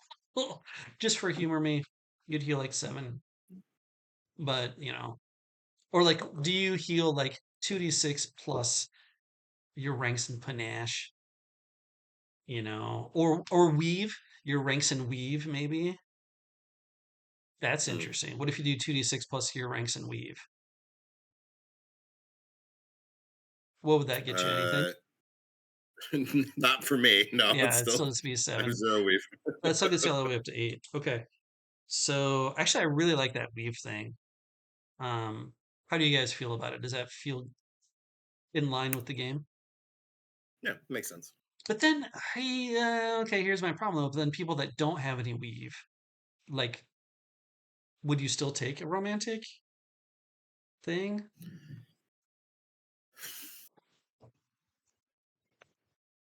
Probably not. Yeah, and I want it to be good for everyone. All right, heal all the way You up. know, the Yeah, random. So my thought is you can only use your bond for this kind of healing sort of in downtime when you have a break in the action, right? I mean, that's kind of like a full rest, right? Like you're yeah, taking time. Whereas if we had a healing shot, right, I could see that being random. Where this really is, we have to stop the action, take time off. I don't know. That's kind of how I picture this bond being. Is there's really some time to like rest and recuperate. Doesn't mean it's 8 hours, but I don't know. yeah, To me, it seems like it's a different kind of rest. yep. Um, And I think if it is the a full points, I think that you're not going to see somebody using it like all the time. They're going to save it for when they're really down, really far, and then they know that they're going to get the full boost. I yes. think it kind of saves it to be a little bit more special too. You can also have multiple romantic partners though too, right? That seems not very. I don't know. Othen Right. are monogamous, so I can't Oh, see oh, okay. Stack Mud doing that. I didn't know that about Othin. So mark it down. It's canon. Um, I That does just thought not of seem restful at all. Actually. this thought just occurred to me too, as far because we are doing this for playtesting reasons. Um, if you do it during your scene, full heal. You do it during one of my scenes, it's 1d6 plus weave. Oof. I really like Sure. that. I think that's really good. For So it'd be tough 1d6. doing it while you're getting messed with. Yeah. Yeah, I mean you have to give up one of your actions, right? Yeah. Either banter or yeah, plus weave. Okay. Okay. I like that. I like that a lot. Okay, perfect. So fully healed, going and escaping into the night. All right. Oh, hey, Sally. All right. I'm going to grab another soda because nothing screams playtesting like inhaling lots of caffeine. Um, for the other two characters, think about if there's anything else that you want to do during the downtime. I can't imagine that there might be anything because we don't have a plot or anything. So,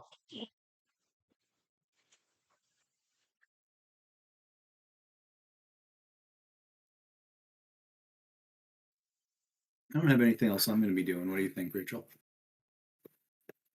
Anything come to mind? I can't think of anything specific. I mean, I was gonna try to clean off the letter as best I could, but I don't know that that's like an action. See if it's readable at all. oh, forging a new letter. Yeah, you want to do that? Sure, and I mean, I know stacked mud was taking some of the mud off of it, so if it's at all rereadable, even just to get like handwriting samples or anything. Yep. So creating a new letter, it would be either a skullduggery to forge a new letter, right? Or Mm-hmm. weave to create a letter from scratch. I would be fine with either one of those skills being used.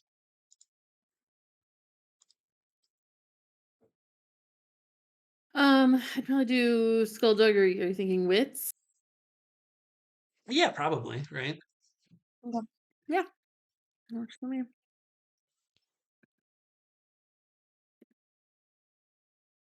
Ooh. I guess I assumed it was a 9 and I just rolled. Yeah, 100%. What do you got, a 7? You got a saga point to spend? I only have 1. Well, you're not going I to get can't at get least that 1, 9. but well, Do it.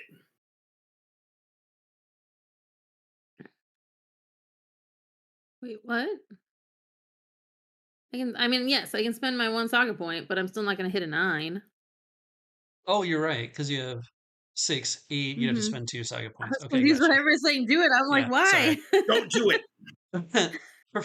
Professor Kale can give up their action to give you a +1 total in aid. I can. So, Awesome. I'll do that 100%. I mean, unless there's something okay, else that you want to do, Professor Kale. then I'll spend that Yeah. saga point. I think that's what we'll do is that you can always aid another character to give them +2 total to a roll, which meh, probably not worth it. But if you have the covenant, if you have the covenant bond with them, it's +2 dice. I like that. I might bump that to 3, but that might be too much. But yeah, that sounds really good. Okay, cool. All right, boom. If you spend your saga point plus the aid from Professor Kale, you have forged or created? Forge. Forged. Okay, you have forged a fake letter. Like, oh yeah, this should work.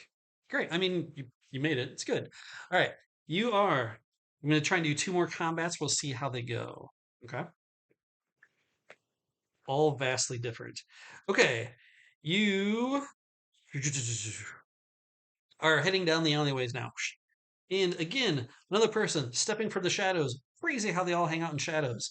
But you have to go this way because you can't go the main way. They'll capture you for sure, right? Yeah. So you're going down the alleyways. You see someone with a bright chrome half face and wearing a robe. Um, Probably an eternal. Standing forward and arcane writing into the wooden part of this half. Okay. Tech writing on this half into the chrome part of the body. Built together, it goes like, stop, guild members. You know not what you do. By delivering that letter, if the two forces join, we shall all be doomed. And as he raises his hands like this, on the side with the arcane wooden, like carved and burned into his flesh, a wild spirit in spectral form is formed, which if they're spectral, they cannot be harmed by physical means.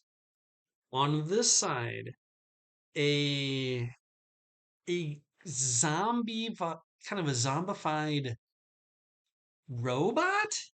So it is a bot, but it seems to be like from like junk in the alleyway, gets pieced together and moves forward. So on this side, spirit, this side, bot.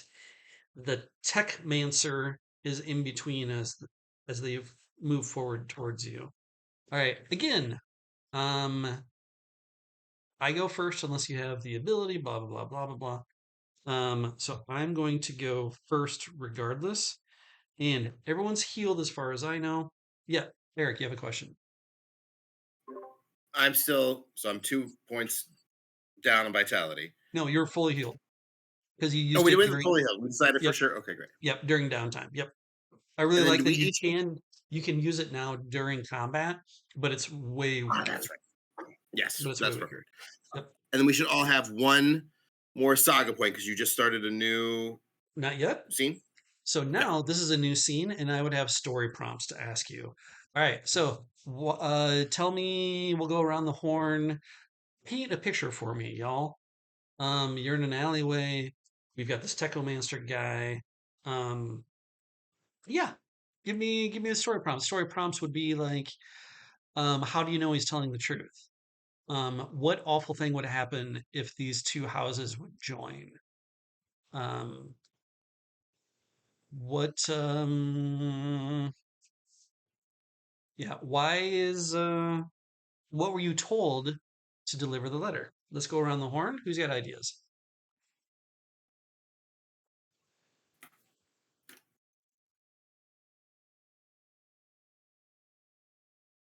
Eric, you're the only one not muted. So you ready? Yes. Yes, I am. Okay. Uh, uh, Duchess Anne, and do we know who the other? Nope. Um, It's a duke or a duchess. yeah, we'll go with uh,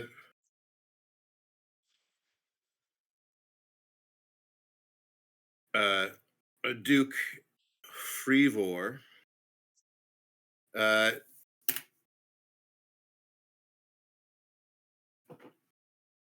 eh, the Frevors have a huge investment in bots, in robots. Uh, the Duchess's family has a huge connection to the lace and the weave, and there a lot of zealots and a lot of religious fanatics are worried that these two things combining will bring back a new wave of horrible AI that will destroy us all. Perfect. That's a great kickoff. Get a saga point. Who can build off that? Or add something else to the story. Or maybe something into the alleyway.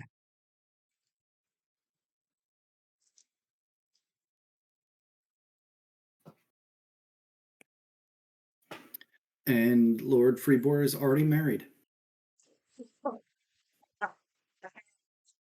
Oh, love that. Okay. Yeah. What do you got, Rachel? I gain a saga point, Aaron. Um, that I like made the mine not idea. make sense. So, No, it's okay. I like um, the idea of like when the tension point explodes, like it's the worst possible thing for you guys. But when I give you story prompts, you're just trying to make it like the worst possible storyline for me to try and juggle. I like that idea. um, so he's already married, but sending love letters to this other girl.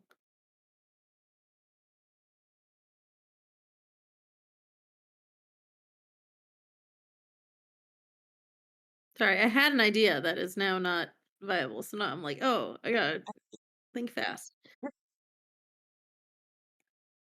She's also married. Is that what you're going to say? Yeah, no. I was gonna have a whole thing about like what mine was more related to what happens when they get together, but Throw it that's out there. different. Like what else can No, happen? I was gonna throw something onto the alley. Is what I was trying to come up with. I think, um, one of the buildings on one of the sides is like made entirely of glass. Okay. Thank you for reminding Um, me because there's actually one more phase in the combat that I ah, forgot. That you guys don't have anything to do with it. It's all on me. So, okay. okay. All right. So then, would you draw, steal, or draw? If this was a debate, draw, debate stuff. Um. Okay. So I'm gonna go first, unless you have a skill like see the initiative, which none of y'all got. So I feel like this is for sure the best thing. Again, the tech person is going to scream out. Um, I have to pick only one person though. Oh, that's one of my powers. Okay, cool. I'm just gonna do D6. 1, 2, 3, 4, 5, 6. Of course, I should probably do it right. There we go. 3. Um, you know what? I'm gonna skip stacked mud. And okay, it's gonna be Vic Dunshire. All right. He's randomly gonna choose Vic Dunshire to say like, yeah, tell me who has the letter. Okay. 46. I have 6. I'm not gonna spend anything. This would be apparel wits. And I assume our courageous is gone. Yeah, courageous is gone. But remember, you have one Um, unity point right now. right. I am going to. Yeah, I'm just gonna do apparel, so I just roll my wits, right? Okay. Well, you can do peril, or you can do what's called a riposte. Remember, where you Right. can do damage Where back to him, which would be wits duel. right.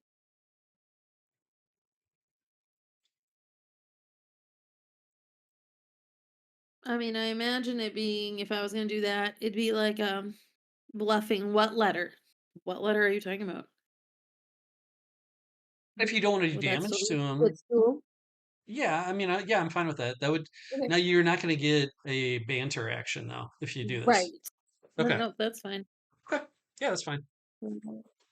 So debate like wits duel. That's what we just said. I'm trying to convince, or is it Well, panache to try to convince him of the truth?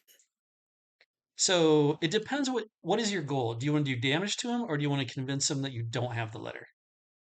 Oh, Right? Those are two different things. If you want to do damage to him, then it's right. wits duel. Period.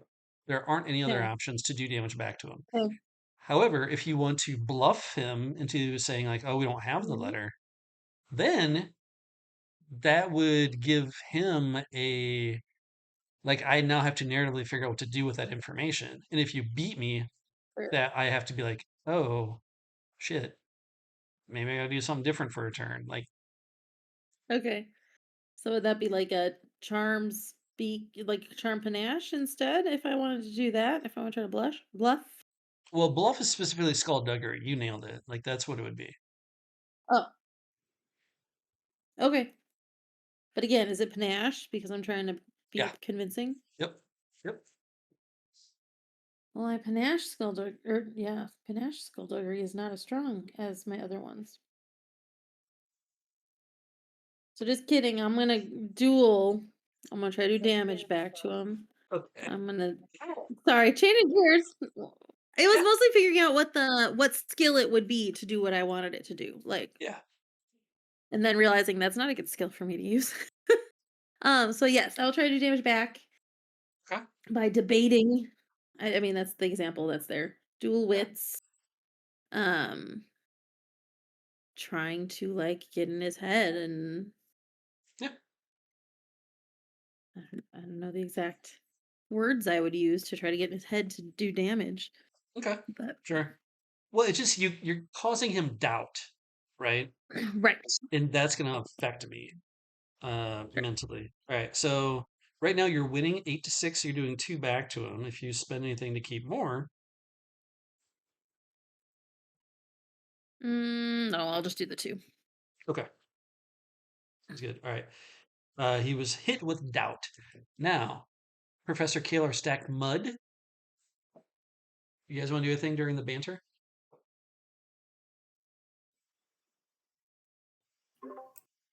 Yeah, I want to figure out if he's motivation wise. Do I think that if he, is working for one side or the other, if he is willing to die for this, that sort of just Yep. Yeah. makes Love sense. it. Yeah. Great. Probably inquiry panache. Yep, It's like an 100%. Yeah. empathy sort of. Yep. Okay. Love it. Love it. Love it. Love it.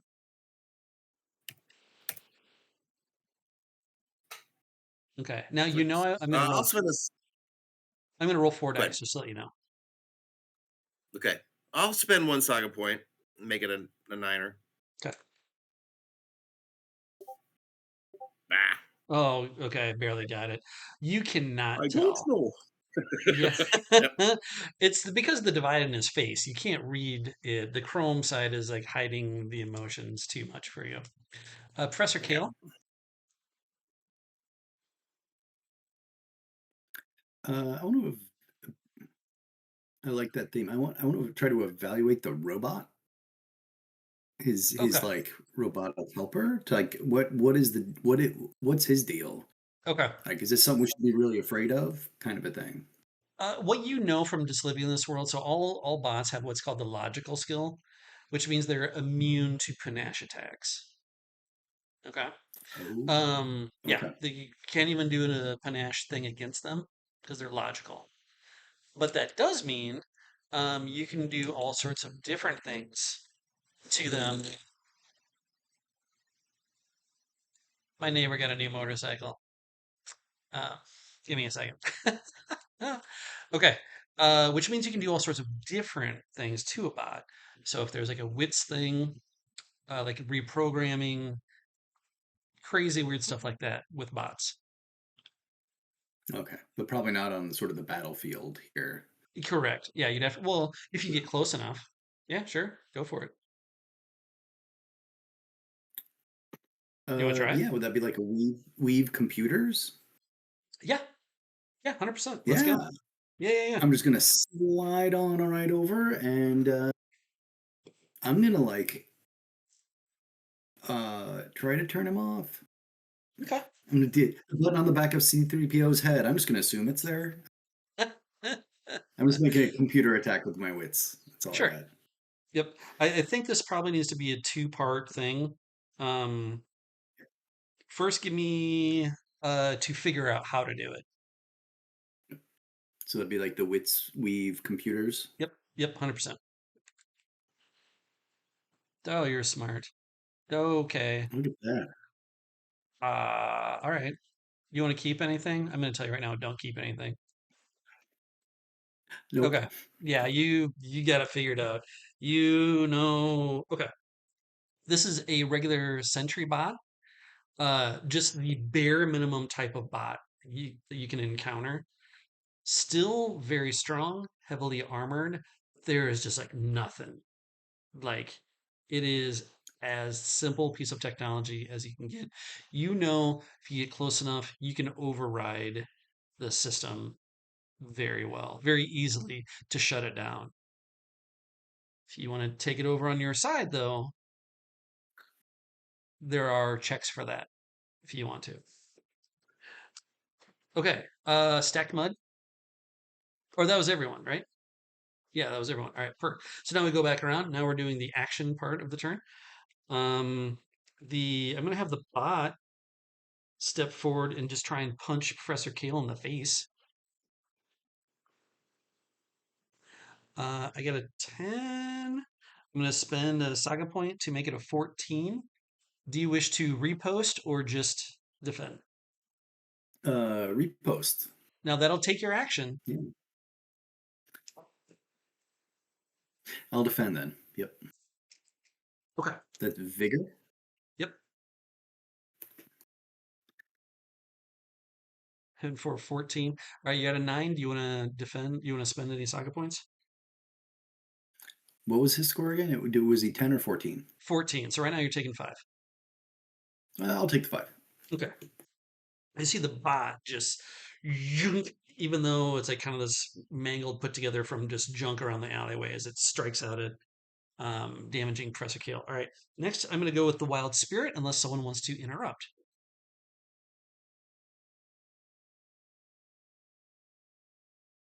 Nope. Okay. I am going to try and move through Vic Dunshire.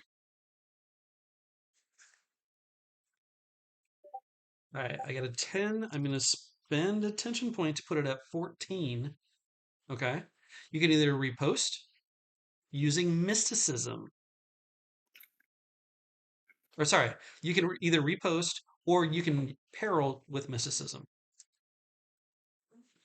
But your repost would be like dual mysticism.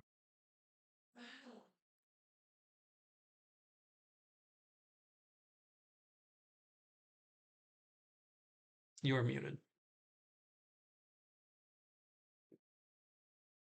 None of the options are good. Um, dual mysticism. Sure, I will dual mysticism and use my action to try to do damage back. Okay, so you're doing a repost. Okay. So this will Yeah. take your action for the Yep. turn. Okay. Nope. All right, I got a 14. You have an 8. Do you want to spend anything? Yeah, I'll spend a saga point to make it a 10. Okay. All right. Take 4. All right. As the spirit, this is a wild spirit as it moves through you, as you feel some of your essence as a part of you as it takes it with you, with it as it moves through your body. Okay. Now the tech priest is going to go. Does anyone wish to interrupt?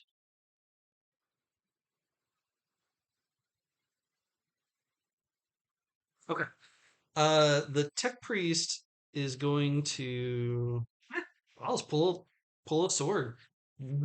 It's like it's got little chainsaw teeth going all the way around it. As you the robes fall back as it lunges forward. The only person who hasn't been attacked yet is stacked mud. Unless you were like hiding in the back or anything, I don't think anyone was doing anything crazy like that. I'm not that great at this. I got a 10 though. That's pretty good. You can either repost or just defend. And defend would be vigor. Vigor. I'll just defend with vigor. Okay.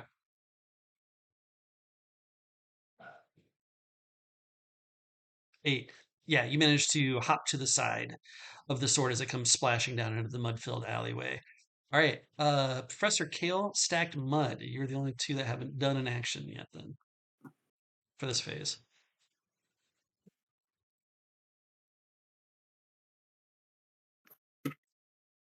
Oh, did we just lose Stack Mud there? No, I'm still here. I'm just Oh, really okay. thinking. You were just being Yep. very still. Okay.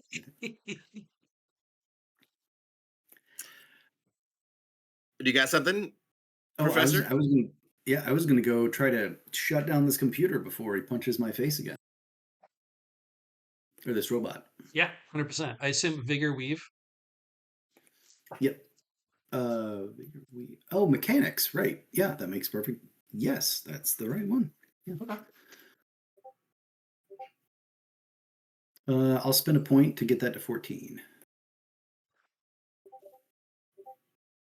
Okay, I got an 8. If you can do an 18, you can reprogram it.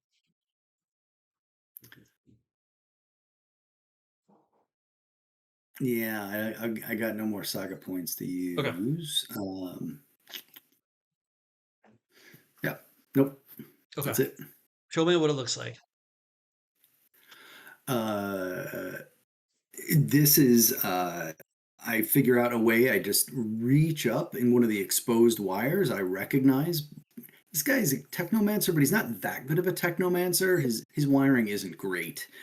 And so I realize I can reach up and grab some exposed wiring right at its neck, and I pull it, causing its head to just start rotating faster and then faster and faster until it spins and it goes poof, smoke rolls out and it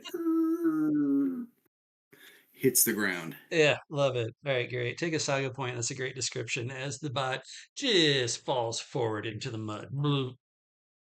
And that's how we take care of bots. All right. Um, all right, stacked Gotta watch mud. the wiring, man. It's all about the wiring. Yeah. Uh, all right, you still have a wild spirit and a techno priest. And the techno priest is like half tree, half Rome thing. chrome, right? Something. Um. Uh. But it looks sort of cybernetic, or does it look just straight up metal? It looks cybernetic more than Okay. like he is not part robot. He's not an android or anything. Sure. Well, Uh. whatever. Doesn't matter. I am gonna try to a little scavenger trick, and sometimes when you're scavenging ships and junkyards and things, you come across as you're trying to start things up and reboot things. Certain elements come alive that you didn't really intend to, and that's why I have these little ionization bugs that you kind of like keep close, and just in case something like all of a sudden activates that you didn't want to, you do a quick ionization, and it's sort of a shuts it down like a hard shutdown. Um, Okay. I'm gonna take one of my little ionization bugs, uh, and I'm gonna try to slap it on the chrome cybernetic side of our techno priest, um, to see if I can just get his whole left side of his body to like shut down briefly. Okay. So, what are you doing mechanically, I guess? It would be knowing where the optimal spot is for me to be able to drop this in on him. I could just be a duel if you'd rather. If that Well, makes more sense. it has to be either a mysticism or a vigor conflict, right? Sorry, like a vigor duel, yeah. Okay, you Either a pick vigor vigor. duel or a weave vigor. Either way, I guess. I would even be okay with inquiry too, to try and if you're looking for the exact right spot. I think all those work narratively for me. What works best for you? Either duel or weave, I think makes sense. If we're not worried so much about the if it's really just a matter of me getting close enough to put it on him, then I think it's a duel, right? If I think it's having to know something specifically about its makeup, then it's more of a weave. Okay. Okay, if you're gonna let me choose, then I'm gonna say it is dual. Very good. Then I'm gonna try it. All right, gain a saga point. Now we got ion bugs in our world that we have to deal with. Thank you. Oh dang. Well, I got a saga You're point good. at least, or a tension point. All right. Do you want to make that a 13 or not? Yes, I do. Or I mean a 15, sorry. I'll make it Okay. a 15. Okay. You get a 9 versus a 15. That would put me down. All right, I'm gonna try to make this go longer than one round of combat. I'll spend a saga point to put it up to 12 versus 15, but I am you see the right side of the techno priest body like just kind of go it goes limp. No, the way you described it, like what it like kind of jams up a little bit. Yeah. All right. Perfect. Okay. So now let's go back to the top of the. Or I haven't gone yet, have I? No, I did. I did. All right. Let's go back to the top with the banter part of it. Um, the techno priest. Oh, I don't have any tension points. Damn it. Uh, okay. I will try and use his power word on stacked mud and just be like, feel and see the vision of your heretical actions. But Eight or didn't you nine. say we're in the banter phase? Yep. We're going back to the top. How is right? The spot where you have power word as an example is not in the banter. Sure. For me, sorry, for my character, saying the Got phrase power phrase or power word wasn't the right thing to say. I apologize. Okay. it. Got it. It is, he's got like searing vision, which is really just him using his during the Sure, banter he to has try like and make you, abilities. Yeah. Yep. Got it. I got a 9. So you can either Uh, repost or just defend. I'm just gonna defend. Okay. Panache.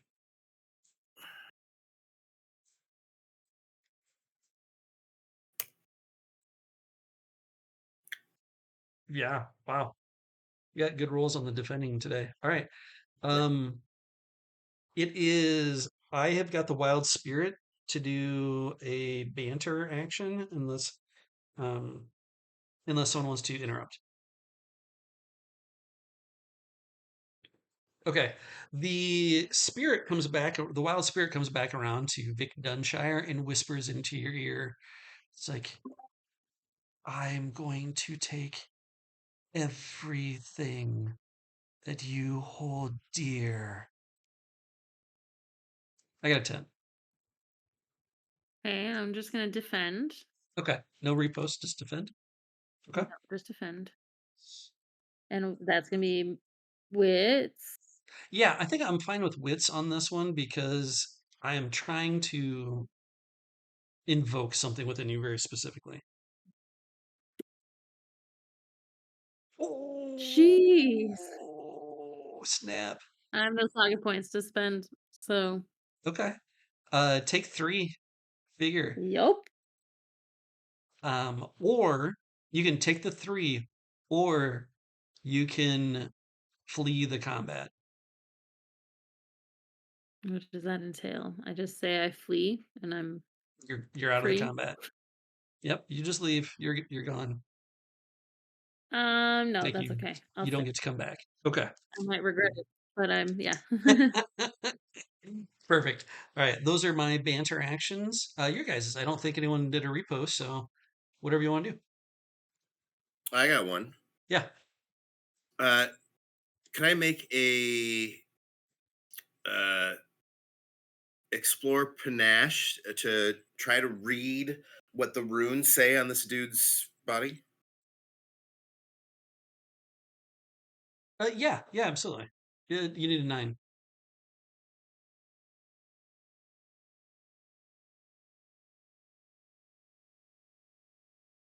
Yeah, Let's you go. got it. Get a tension point. This person's not from around here. They're from another system. You know that it is like he's calling you heretics. They're 100% a heretical order from the Machine Head cult. That even the Machine Head cult's like these guys are crazy.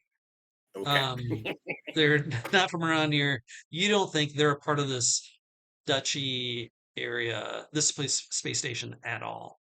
Okay. Okay. Okay. Vic, Hale. I do like a lore check of some kind Yes. to figure out how one would fight a spirit. Yes. Yes. 100%. Would that be sciences? Or like wits panache? Yeah. Wits probably, right? Wits. Yeah. Wits. Yeah. Wits lore for sure. You only need a 9. I guess I realize I get stuck in like your little suggested things and I don't just think about what is logical. Yeah. Okay. I get another tension point. But you get it. So you're trying to figure out like what a wild spirit, how to Yeah, interact how with am it, I what's supposed wrong to with it. attack this? Yeah. Wild spirits are called wild spirits because they are tied to, they used to be tethered to a loci of some sort. Okay. And then that loci has been removed, damaged, or taken by someone. And how you ask specifically how to fight it, it's a mysticism. Okay. You can do mysticism to combat these things because they can't be hurt by physically. Kale.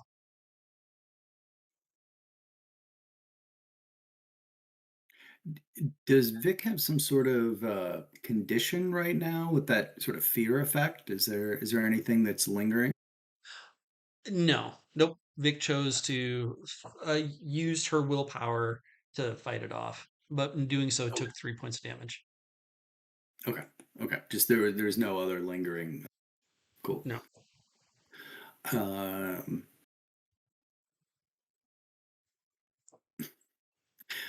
Uh, I think I'm going to try to intimidate the technomancer. Okay. I'm going to grab the robot, drag it forward, and say, "You're next." Okay. Yeah, go for it. Time, time to die. Yeah. Can I take saga points from people? Probably not. That seems rude. Although, if you say it more than 3 times, it becomes a catchphrase, and I have to give you saga points for it. Right. I think that's what. Yeah. Then it's a legacy. Oh, Not the most intimidating thing. He knew the robot wasn't very well. Yeah. yeah, 8 right now. Do you want to bump it up at all? Boy. Yeah, 2 points isn't gonna get. No, I'm just gonna let it stand at 8. Okay. Oh, Okay. All right. Just barely made it. No, this is my thing. I'm into the spirit, into the banner part of it. He resists your thing. All right. So now we go to the next part of the action. I've got Wild Spirit and I've got the Tech Priest. I'm going to have the Wild Spirit as the Tech Priest. Um, actually, I guess, be the Tech Priest action. All right, the Tech Priest is doing something to cause the Wild Spirit to explode. Okay. Anyone want to do an interrupt?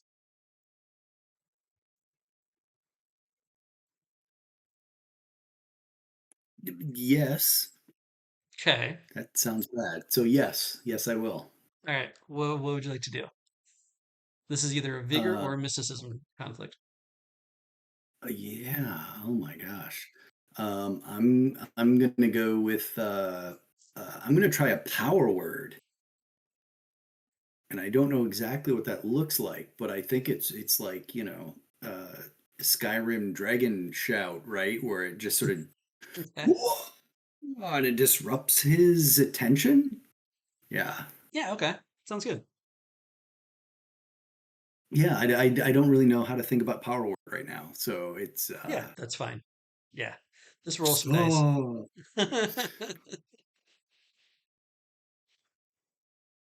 Oh, okay. Um, Ooh. All right, I'll. This seems bad, the exploding thing, so I will spend a saga point on that to get it up to.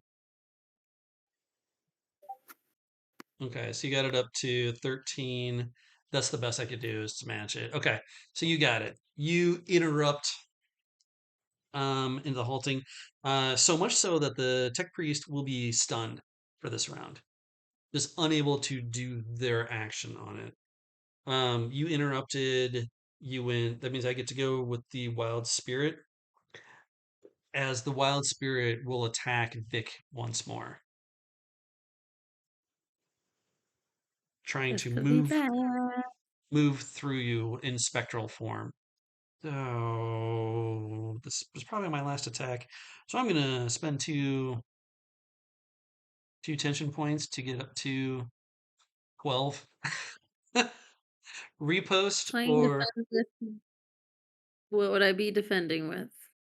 mysticism.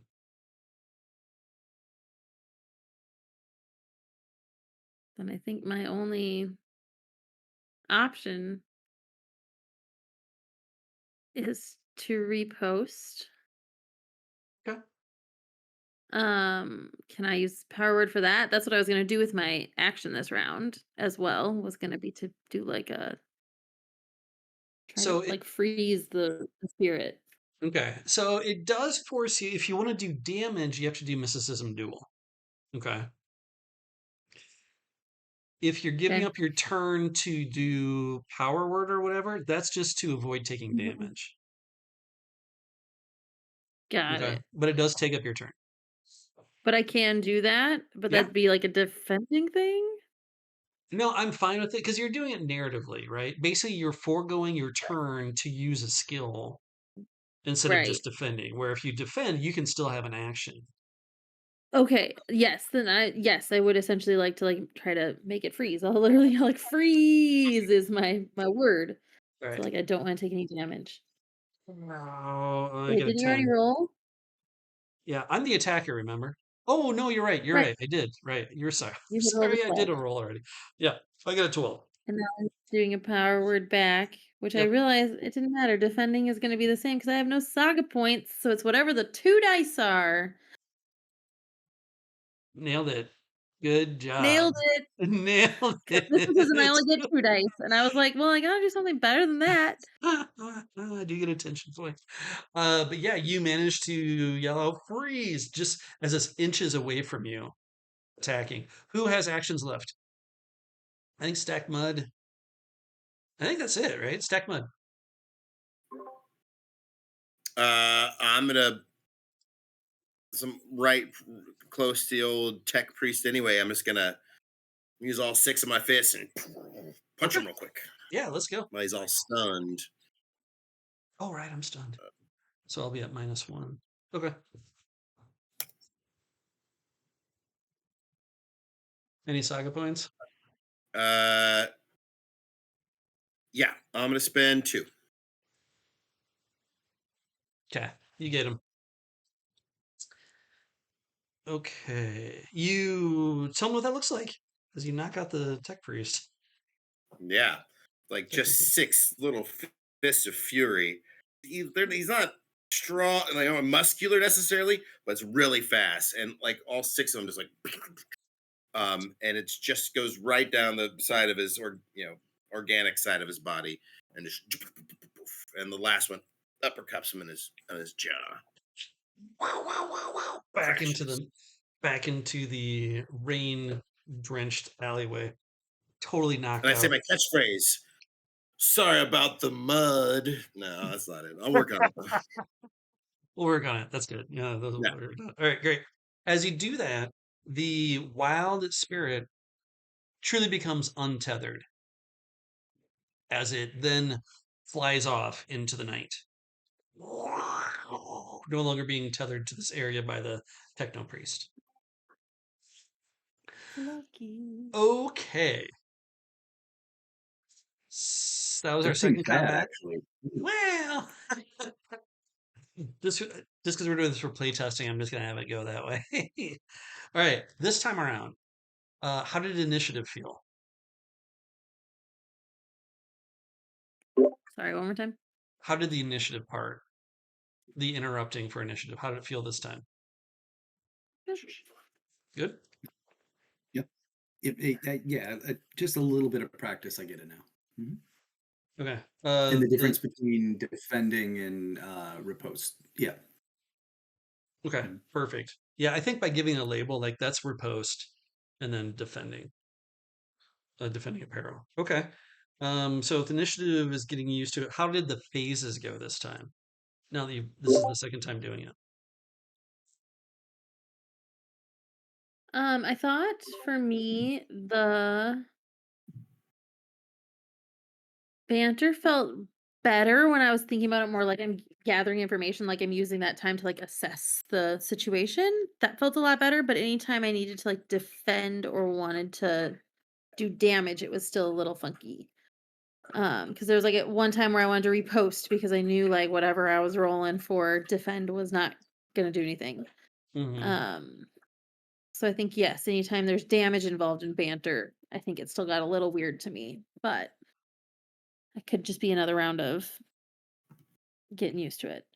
But Okay. I thought as far as just like using it more as a way to either intimidate or, I mean, Yeah. learn about the computers because that one had a computers element. Like I thought, yeah, using it more to learn for what I want to do in the action phase made a lot more sense. Yeah. 100%. Eric? I agree. I thought it was smoother.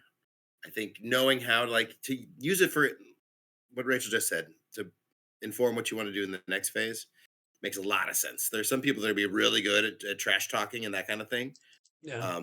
But even like using it to bluff, you know what I mean? Like I think there's uh, you got to get creative with it, like anything else. But the more I do it, the better I feel about it. How's that? Sure. Uh, Second question or third question of it, does it feel better than what we were doing before? Or tell you what, we'll do a third combat. It's all right. It's 9:15 or 9:19 right now. Are you guys up for one more combat? If it's short enough. Yeah, I could do a short one. I'm an hour off, so Okay. Yeah, it'll Yeah. be more streamlined, and I want to be able to try and talk about it a little bit afterwards, though. Because that really the big question is this feel better than what we've been doing before? Where before it's just one action, you do it, it's quicker, which I really like that, right? This game's not about combat for the most part, but I do want this to feel like swashbuckling at the same time. So I really like that part that's coming out so far. But we will do one more combat and then we'll get down to brass tacks after that. Okay.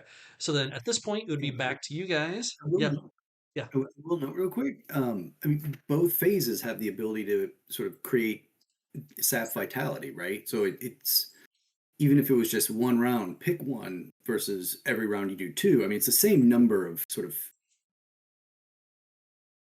um, one, two, three, four instead of one, two, right? It's the same, right? It's really there's sort of whether it's the fancy words part or the fists part, they both drain vitality, so it doesn't feel like it's really taking that much longer. I mean, it's certainly needed that back and forth with it, but I'm with you. I like how it goes, and clearly words are not my strong point at this point in the night, so I should probably Yeah. lean on the combat part Well, a little I'm more strongly. yeah, I hear that right now. I But also I don't like feel like it really, yeah. I don't feel like it really slows it down because both involve potential damage. All right. Sounds good. All right. So then now you'd get your own time during a scene for you guys. For those of you that have romantic, you'd probably want to use the romantic now to heal up that have been damaged if you want to. I don't know if there's anything that stacked mud would do at this point. I don't think you've taken any more damage though. Um, No, I Professor don't. Kale needs to go visit Shell, his romantic interest. mm, perfect. So yeah, if we were yeah, doing me this the full on and Bella. role playing part, I'd ask like, what does that look like during the downtime as you're Mhm. continuing to do the letter, like thinking about them, writing a letter or whatever. I'm Um, s- 100% writing a letter because I'm so good at writing and my charm shines through in writing. That's all. I don't need to give you more detail, but Perfect. Okay. So as the adventure goes on, and at this point, so the other two would be doing healing stuff. Stacked Mud would be doing whatever. Um, I have a guild contact that I would do something with, something interesting. oh, okay. Yeah, which could be a legacy or whatever, right? Which Yeah, gives you a exactly. bonus for something. All right, perfect. All right. So you're coming back. You're climbing up the trellis up the back of the duchy, which the trellis, it's like, electric wiring trellis with like fake flowers on it. Yeah, it's real flowers. Why not? As you're going up. Now, as you're climbing down into the courtyard, coming up to the tower to be able to go up to deliver the letter to Duke Freevor. Um, we would do a story prompt here as a large dread serpent lands into the courtyard and it demands you to stop what you're doing. But then we do a story prompt. Um, because you guys are dying, will everyone gain a saga point as you describe something very cool about what's just happened in the courtyard with basically a dragon, the dread serpent. Okay. And now we would start combat. I always go first for the banter stuff. Cannot interrupt me unless you have a skill that can do it. I only have 4 dice. As I am going to, I've got some things. I'm going to spend 1 tension point to do an aura of fear, just like old school Dungeons and Dragons, right? I'm going to do an aura of fear from this dread serpent. Okay, you do not have an opportunity to repost. This is only defend. 8 or better versus mysticism.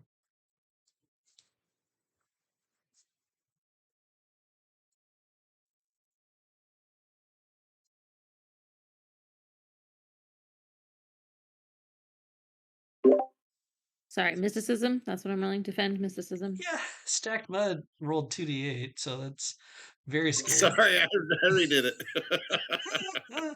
All right, so did every Kale's the only one that succeeded? All right, if you rolled lower than 8, you have a choice. You can either take the damage of the difference between the 8 and whatever you rolled, or take the fear um, condition. The fear condition gives you minus, we'll just say -1 die to all conflicts. I'll just take the difference. What was the initial number? 8. 8. And I rolled an 8? If No, you I take rolled a the 5. condition, I can remove a condition. Ooh, I'll take the condition, please. Okay. So instead of taking 3 points, you take the condition fear. Okay. Mhm. You are afraid. Perfect. Now that was my Does banter. the fact that I am just naturally courageous counteract that at all? If you want to spend a saga point to use it, yeah, I'd be fine with that. Oh, is that 100%. how is that when you get to use courageous? I didn't know where, like, the traits come in. Sure. Yeah. If you hover over trait, it works similar to. Uh, I can read. All Got it. right. Role play it. That's Yep. good. I overcome my fear. Exactly right. Okay. That was my banter. You guys get to go versus the dread serpent. Um, heavily armored dragon thing. Big gnashy jaws. Rawr, rawr, rawr. I would like to Can I do let my ancestors take the wheel? 100%. It's going to cost us a unity point. Is anybody else anybody else looking at using a unity point for this? That's all right. Okay. So some of my legacy things. Uh, Dread Serpent, is that what they're called? Yeah.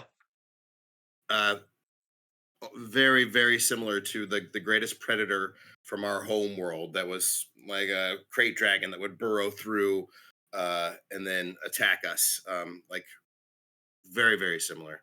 And as the essence of my ancestors starts to flow through me, like I remember how my ancestors had to fight these things, and I remember how to fight these things. Hmm. So I'm Probably. gonna get a plus. Go ahead. Nope, you go.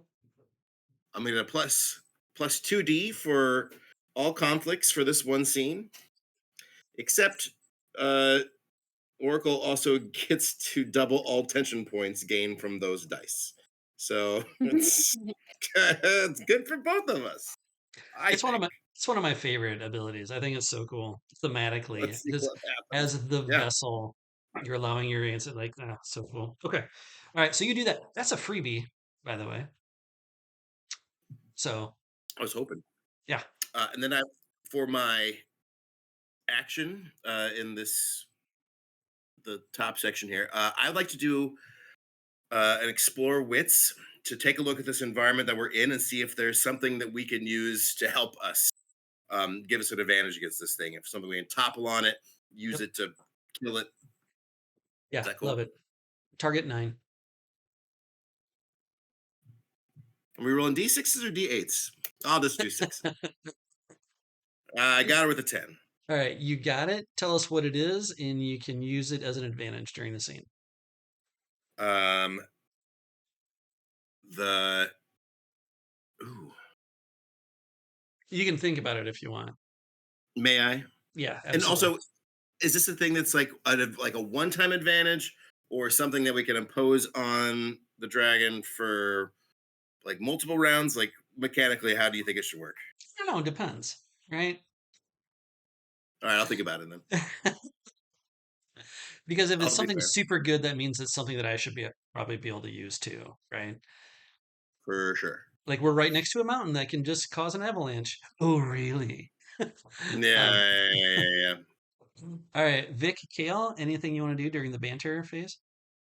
Like figure out a way to gain more saga points, um, or Um, investigate, I or yeah, I want to uh do a lore wits to yeah, know see if I know anything about weak spots 100%. in like its natural armor. Yep, Um,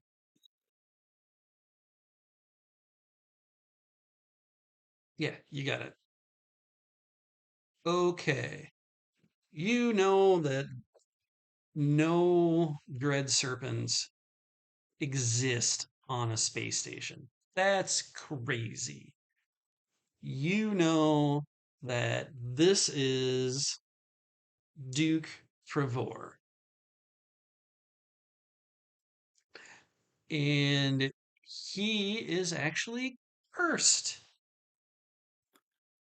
There are ways to break the curse. One of those ways is that through the lore is that he's got a little patch over where his heart is that's very easily to be attacked physically to be able to put him down. and that'll break the curse or that will kill him. Professor Kale,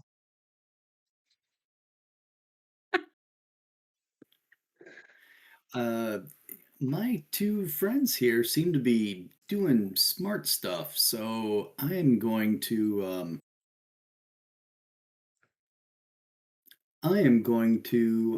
take some social jabs at the dragon about the dullness of his scales and the yellowness of his teeth, and the bluntness of his claws, and try to draw as a distraction away from my I okay, that's two different things. Do you want to try and do damage to him, or do you want to provoke the attack to you?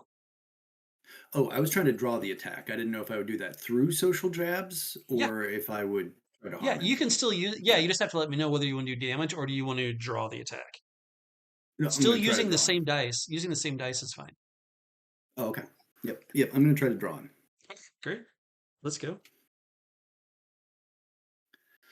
9, Okay. and you get a tension point. I do. Do you want to make it? You want to boost it at all? No, I'm good with 9. Okay. 11. Whew. All All right. right. He is immune to your verbal barbs. Now, physically, Oh, what I I know need. my thing that's Oh, yes. Yeah. Thank you. environmental thing. Make it easy. There's a big ass statue of a dude holding a sword, and that obviously the serpent messing around here has caused the base to not be entirely stable. And with the positioning him in the right spot and hitting the right spot on the statue would come down and do damage on him, Yep. smush him. Billion%. Love it. Okay. Could smush us too, though, if we're in the wrong spot. Yep. Perfect. All right. I am going to pounce on someone. I'm going to roll a d6, and it's going to be stacked mud. Yep. And here's how it's going to go. I am so sorry, but this is a dread serpent because I'm curious. This is why we play test. Okay. One, two. I'm gonna spend 2 tension points. Put it at 18. You may repost or defend. I'm just doing it. This is an 18. Uh, what did he try to do to me? Bite your face off. Bite me, huh? I'm gonna repost. Okay. Um,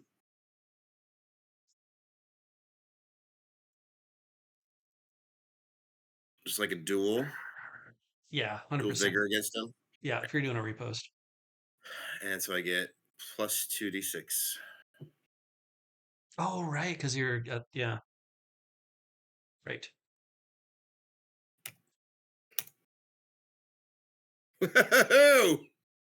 Oh no. Okay. uh, You gotta I got double the one armor. saga point, and I'll use it.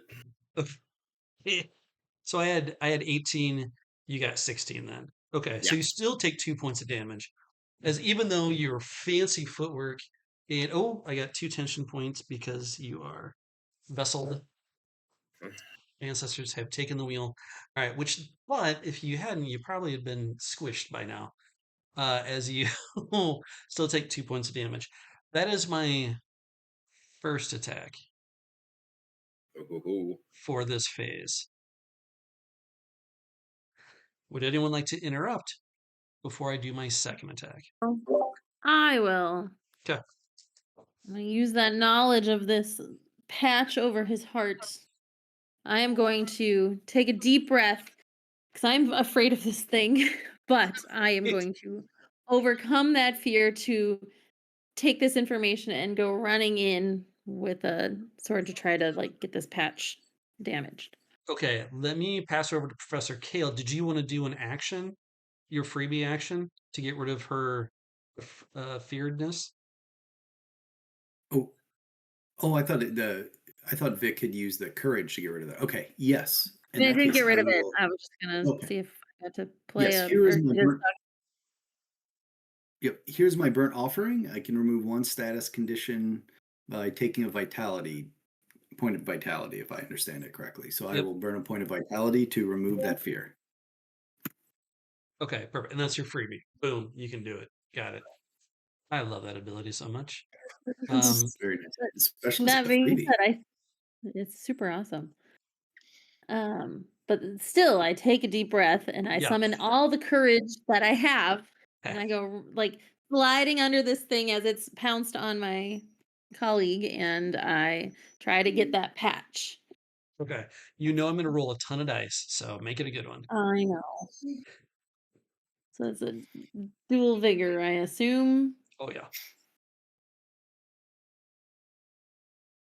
Don't get to roll a ton of dice, but I also don't have saga points. I mean, I have one. I have one saga point, unless Oh I got no. one for being courageous.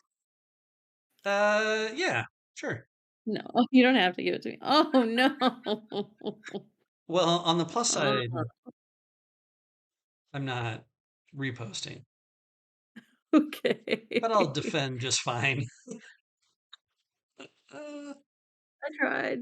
okay, I have my second attack unless Kale wants to interrupt. Yeah, I'm going to.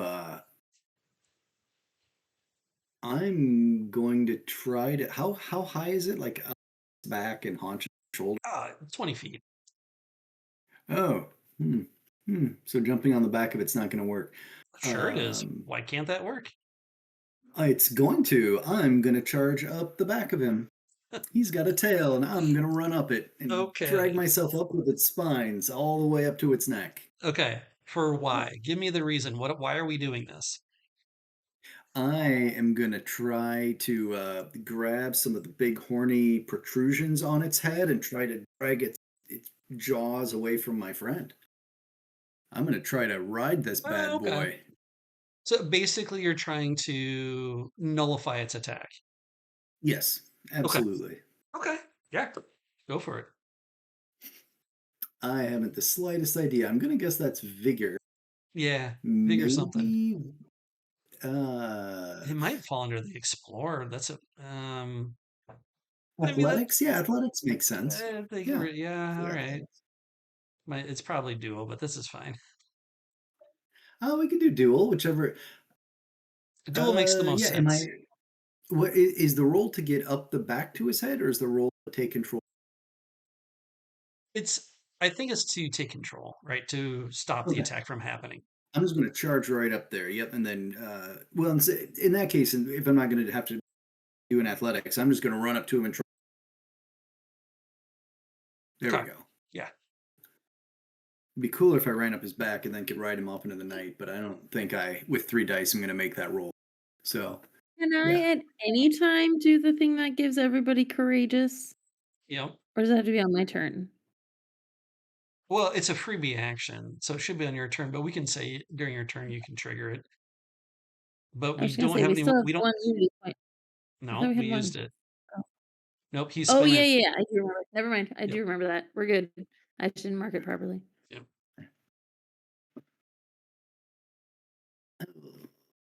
Oh my god, Oh, that's 2 points. that's so Yeah. bad. Okay. Okay. And Not a strong then roll. okay, I now have a ton of tension points. The rolling has been atrocious for this one. So then 1, 2, 3, 4, 5. All right, what's the worst thing that can happen? You guys want to help me out with this? Yeah, Aaron. This was just his first form. His final form is worse. Oh God. Okay. Eric, Rachel. Uh,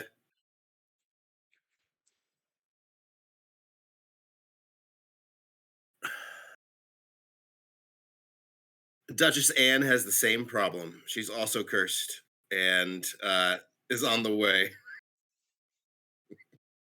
That's why they love each other. I wouldn't be that cruel, but maybe. Let's see how it goes, I guess. Rachel. Dread serpents. Sorry, everybody. Dread serpents spit acid. Sure. Yeah, they do. They do now. Okay, perfect.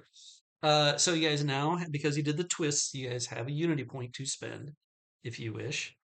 And now the phase that I forgot beforehand was the environment phase. Okay. And this is if we built in anything that might happen that's kind of crazy or whatever. And I'm going to throw in that um the statue, I think it's reasonable with all those tension points I have left over to have that crumble and fall. So I need everyone to give me, this is not, you cannot repost this. This is just a vigor peril of 8. We'll say 8. What are the differences? That's how much damage you take. And I can't use my courageous thing right now. You can if you can think of a good 'Cause it's not. reason to use it. Remember, use it afterwards, though. See your roll first, and then use it afterwards. But that. Sorry. This is the one that gives it to everybody. The one that's like a unity point that gives Oh, everybody sorry. courage. Oh, you want to use that? If Gotcha. everybody would want me to. Can I do that in the middle of the thing that's going on? Not normally, no. No. That's what I figured. Just checking. Because we have a unity point now. Yeah, that's true. All right, Like, make stack everybody mud. courageous. Stack mud, you're fine. Professor Kale, you're fine.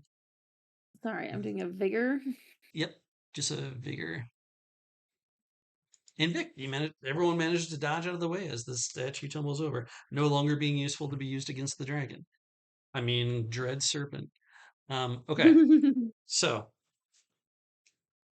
we can stop right here if you want, because we've gone 15, 20 minutes. We've talked about some different stuff and how it works. Now, if we continue, it's up to you. How late do you guys want to go? I think I have a good feel for what's going to happen next, which is I kill someone. I'm pretty sure. Oh, I didn't get my second attack. You guys interrupted me. I'm sorry. And this Stack is where mud. he kills one of us. Right, yeah. Sorry, I had a second attack. Stack mud since I was on top of you already. I'm going to spend 2 tension points to put it at 17. Yeah. Can So I do it athletic? remember, you've used your action to repost already, right? So Oh, so I don't have anything I can do. you can only defend at this point, which is just straight vigor. Right. Straight vigor. But do I still get 2d6 or 2d Oh added yeah, to it? yeah, Okay. yep, So you're telling me I got a chance. yeah, for sure.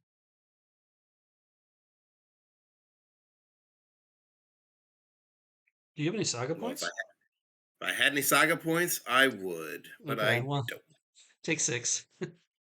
Oh, but I should if we would have described the. No, I'm just kidding. We're good. I'm out.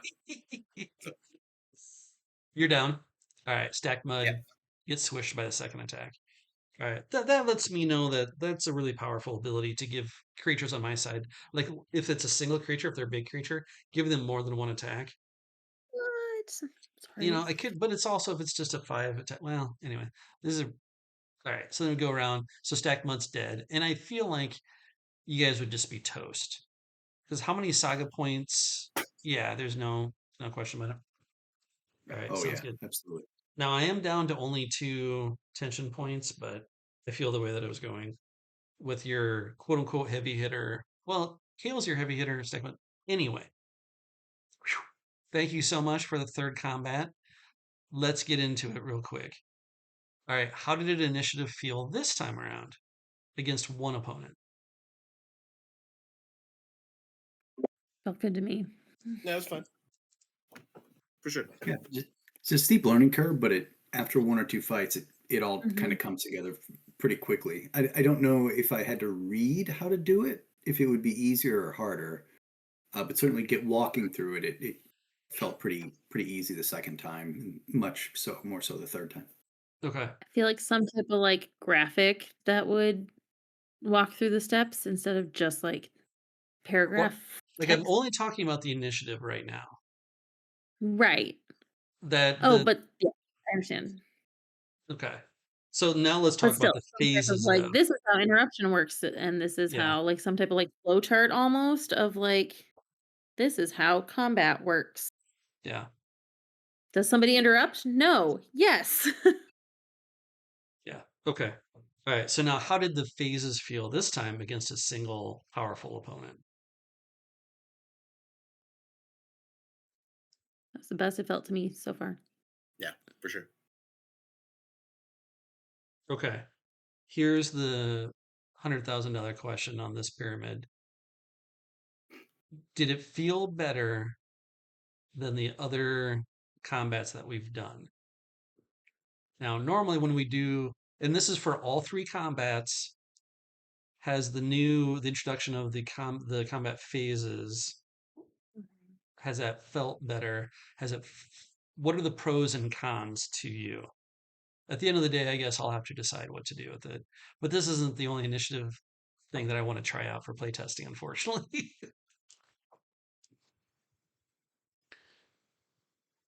I think from a purely like from a metagaming side of this, if you have someone who's really thinking about, okay, how do I optimize two phases?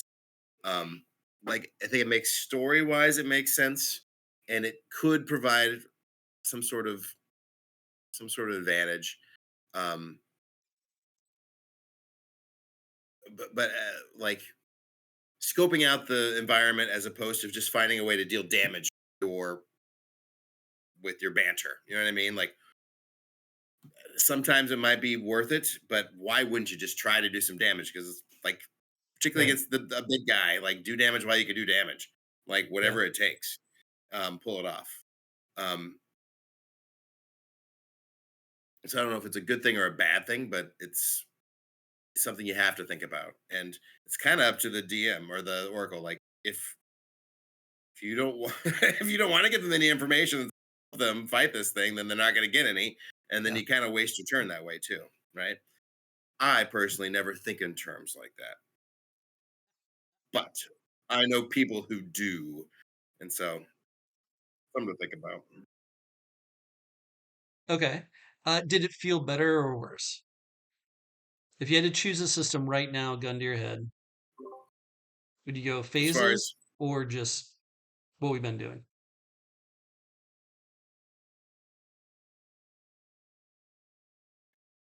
I don't I like know. the banter phase. I, I like the two phases.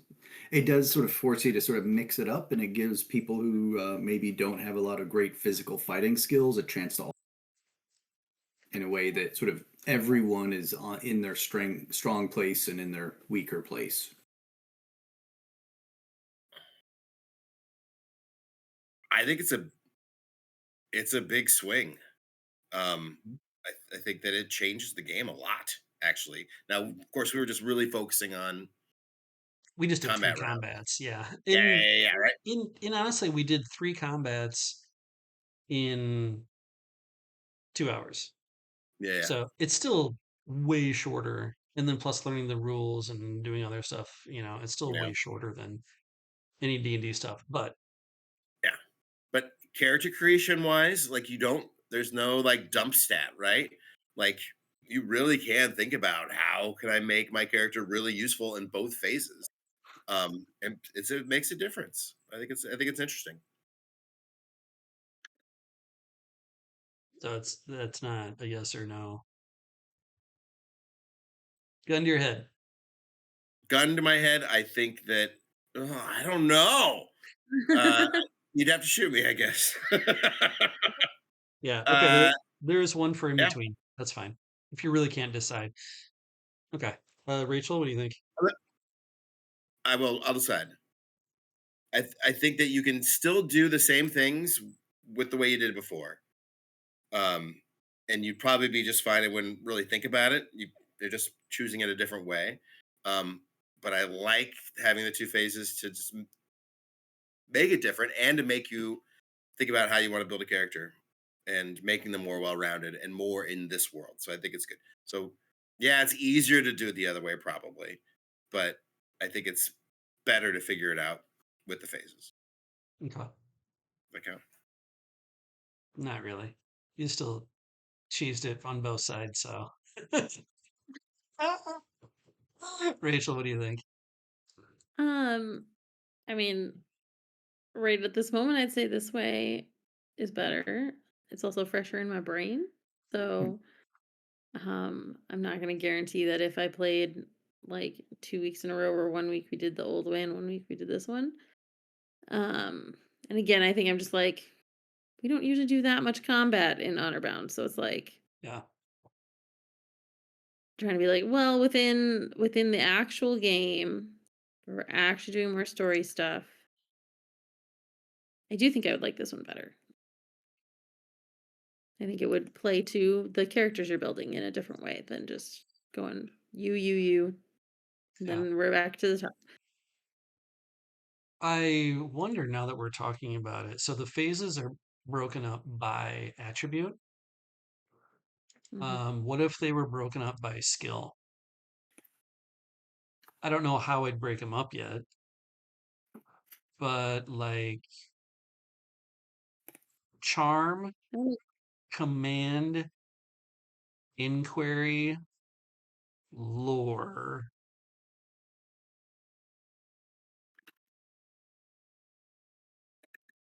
or is the only one that's all the way at the bottom like crew and duel, you know? you That's an interesting way to do it too. I think the attribute way is easier. Um, but I don't know. Maybe that's the way to go. Well, actually, you know what? I know why I divided up that way because that's the way I've got my bad guys. It's just easier that way. Like here's this, here's that, and so it's a one for one comparison. So that's probably what I should keep it at. Okay. I hate to complicate things, but would it would there be a benefit in deciding which phases go first? Like, what if you wanted to do the fighty one first and the not so fighty one second? You know what I mean? Like, just to brainstorm it out there. How does it change it? Like, why does that one have to be first? Um, Sure. is there? Purely from a thematic standpoint, this is all I'm thinking, right? I w- and by calling it the banter stage, right? So this is like giving the emphasis on talking to each other, right? I want the panache checks, I want the wits checks to like size each other up, insult each other, bleed a little bit of damage early up. You should keep it the way it is. Then I like it split like that. That makes sense. But it is kind of arbitrary, right? I do get that. No, I'm just wondering. I just throw it out there. Like, Yeah, yeah, why do it that way? But it makes sense. And yeah, it's very Three Musketeers that way. You know what I mean? Swashbuckling. You show up, you talk some shit, and then you fight. yeah. I can get Um, did the once I gave it a name to repost or defend, did that make how did that work? that made way more sense. Yeah, that was good. Yeah. Okay. I would need Rachel's graphic to remind me though for the first few times that I play. like some sort of thing. Like, okay, I know which, because after we did it a few times, no problem. I know what one's which. If Yeah. I had to like start fresh, like in a week, and you weren't around, I'd have to really think about which one was which. But once I Yeah. got it figured out, I would know. But Yeah. I hate when game books do this, but there might be an argument for, hey, here's the quick and dirty version. If you want the full thematic, you know, swashbuckling feel of the game, do it this way. But I hate when game like just decide one way. Maybe not like, hey, if you're not into all that, you can just do it this way. Keep it simple. I don't know. Yeah, I don't know. But let's see. Let me check for other things that we were testing tonight. We didn't really get to a lot of stuff. The bonding thing that seemed to work out cool. It was a good conversation about the romantic stuff and using different things.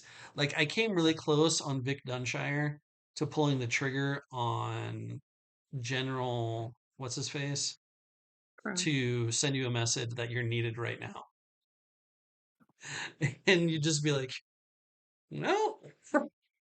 Decide either take 5 damage or to be like, Right. sorry guys, gotta go. I go. Um the earning this is going to be the hardest part that I feel the most clunky about earning saga points and earning unity points because we're really focusing on combat. The untold stories didn't get delved into because we were just focusing on that one thing. So that'll have to be something I look at a little bit more next time we get together. Well, I was looking at that as we were playing too, and I was like, most of this is stuff that I would never do in the middle of combat. It's all stuff I would pull out in some other context. Yeah. Well, one of the things for the untold story, well, the dragon has something to do with it. I'm like, yeah, okay. You know, something. Okay. Valor to explore. This is a big thing. Getting rid of valor, changing it to explore means we also imported in the peril system. How did that feel? Because that's a whole nother mechanic rule. Peril's rough. Yeah, I was going to say it feels like there's nothing really to buff the peril, and maybe that's okay. But yeah, they're rough. Okay. Especially when you're getting down to just like your ability scores, right? Like with nothing else to add to it, just a straight one. Like that's pretty raw. Yeah. It also Um, means on my side, the bad guys need to get scaled back. So, the first battle was over, like 5 dice is a lot, right? When my right. defense is 2 for a lot of things. Yeah, for sure. Is it really? Are you Well, for 442? mysticism, we were getting attacked by some mysticism things that I was like, I Oh, got sure. 2. Yeah. Yeah, 100%. But yeah, when you're rolling 5 or 6 dice and I get 3 for vigor or panache, pretty tough. I think there's something to be said about um, Cursed Riders that feels a little bit more like you're this close to death. You know what I Yeah. mean? Like part of that whole the feel for it should be like that, right? Like there's so much literal like death around you, right? And with Honorbound, it feels, and once again, you don't have to get into a lot of combat. I don't think anybody that likes the systems gonna be like it's for the combat. Like this is more of a Right. narrative, more of a role playing game, Yeah. but it seems a little rough for for characters. You're probably gonna really want to focus on being able to like do really fun things narratively and really fun things role playing wise, and then all of a sudden you get in the one fight and you're gonna get then you're toast just Yeah. because that margin's so thin. I don't know. Yeah. I like it. I mean, it makes sense thematically and it makes sense as a mechanic, but it's pretty rough. Hmm. A shame. Yeah, Valor might make it come back. It also makes it easier, right? I really like keeping the repost though. Repost or defend. Like that it uses your action or you're just defending. Like that can still I have be no problem with kept. that. I like that. Yeah. Okay. And then we can make up ability that you can repost multiple times during a turn. Okay, interesting. All Yeah, right, so that that'd be super powerful. if you Yeah. had to vote on that one real quick, yes or no, Valor. Now, I really like Explore how it turned out though, but we haven't had a chance to use it more. But if you had to choose Valor versus Explore, what do you like better for this system? Because Eric, you're right that Legends has a different feel to it. That's why I really feel like the high-low thing didn't fit for this game. And maybe Peril doesn't fit for this game. You know, what do you guys think? Uh, what's the alternative? Then if it's not peril, then what would you do? It's just Valor. So a lot of your stuff, like, oh, you're getting attacked, and Oh, that's right. so it would be your Vigor plus Valor or Mysticism plus Valor or whatever, right? Now, some people still won't get any bonuses, but if you want your character to survive, you'll put more stuff into Valor. But that makes like your character, who's the scavenger, like that's one of your big things is just surviving. Yeah. Mhm. Can you just add valor as a one more skill and keep explore in there? I would have to do so much rebalancing of Yeah, stuff. probably. And I really don't want more than 9 skills. I would really prefer to have 8 skills, honestly. Yeah. Is there a way to pick pick what you're using to fight back? Like pick like how you defend your honor, like how you do it, and you can and pick the combination that makes sense instead of just one thing. Yeah, Rachel's doing that a little bit. But it turned into instead of like you were reposting, but instead of doing damage, it was just to nullify the damage by using a different skill. Yeah. Oof. Yeah, which I think is a totally reasonable, especially in a narrative game like this. Like, you know what? I think Mhm. I want to do this Yeah, just I to like avoid that. it. So that part actually did work out pretty well. Okay, so yes or no, Aaron? I like explore. I don't have any points in it, so I didn't really use it. Conceptually, I like explore. I can see why valor would make a lot of sense. I'm not opposed, but it seems like there's a lot of potential exploration we could do with it. Okay. Uh, let's go to Rachel. I like explore. I mean, same here. I don't have any score in it, but Okay, and didn't really make sense in combat. But sure. for other Well, narrative things, I think it sounds fun. well, let me make sure I'm explaining the question right. It's either explore and peril, right? Hmm. So if you take explore, you get the peril checks. Okay. Eric? Can we get peril? Can we add some sort of modifier to peril so that it's your whatever it is? There's two dice, but find a logical reason to have just a plus number, not another die. Yes. Like then I It's your think if we can balance that a little bit better, then I think I like explore a lot, and I think that okay. peril could be okay. Okay. Right now, though, it seems pretty rough. Okay. Yeah, that'll be like your armor and stuff, right? Yeah, sure. We can do gear, and other stuff. It gives me more to think about. Okay. Let's see now. That's everything, guys. Thank you so much for allowing me to grill you on this playtesting. Is there anything else that you want to bring up besides going straight to bed that you're like, hey, do you have any something that you want to see more of, or something that you just this part I loved on the new updates, or anything that you'd be like, you know what, I don't think this ability is strong enough. That may be more just for a balancing question, but even that is fine.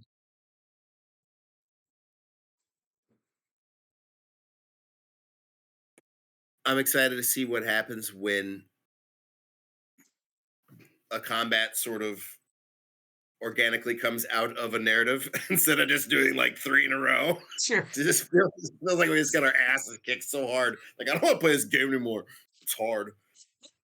But like, I think I'm really excited to see like what happens when the combat is like in the middle, Yeah. somewhere. I love the idea that you're walking down just a regular street and you're at like a bazaar or whatever, and you begin a verbal joust with someone, and then it's just like, okay, well, that's going to be your banter part of it. Other people jump in, and now we're just going to be doing combat. Like, yeah, I like that idea is really cool. Yeah, for sure.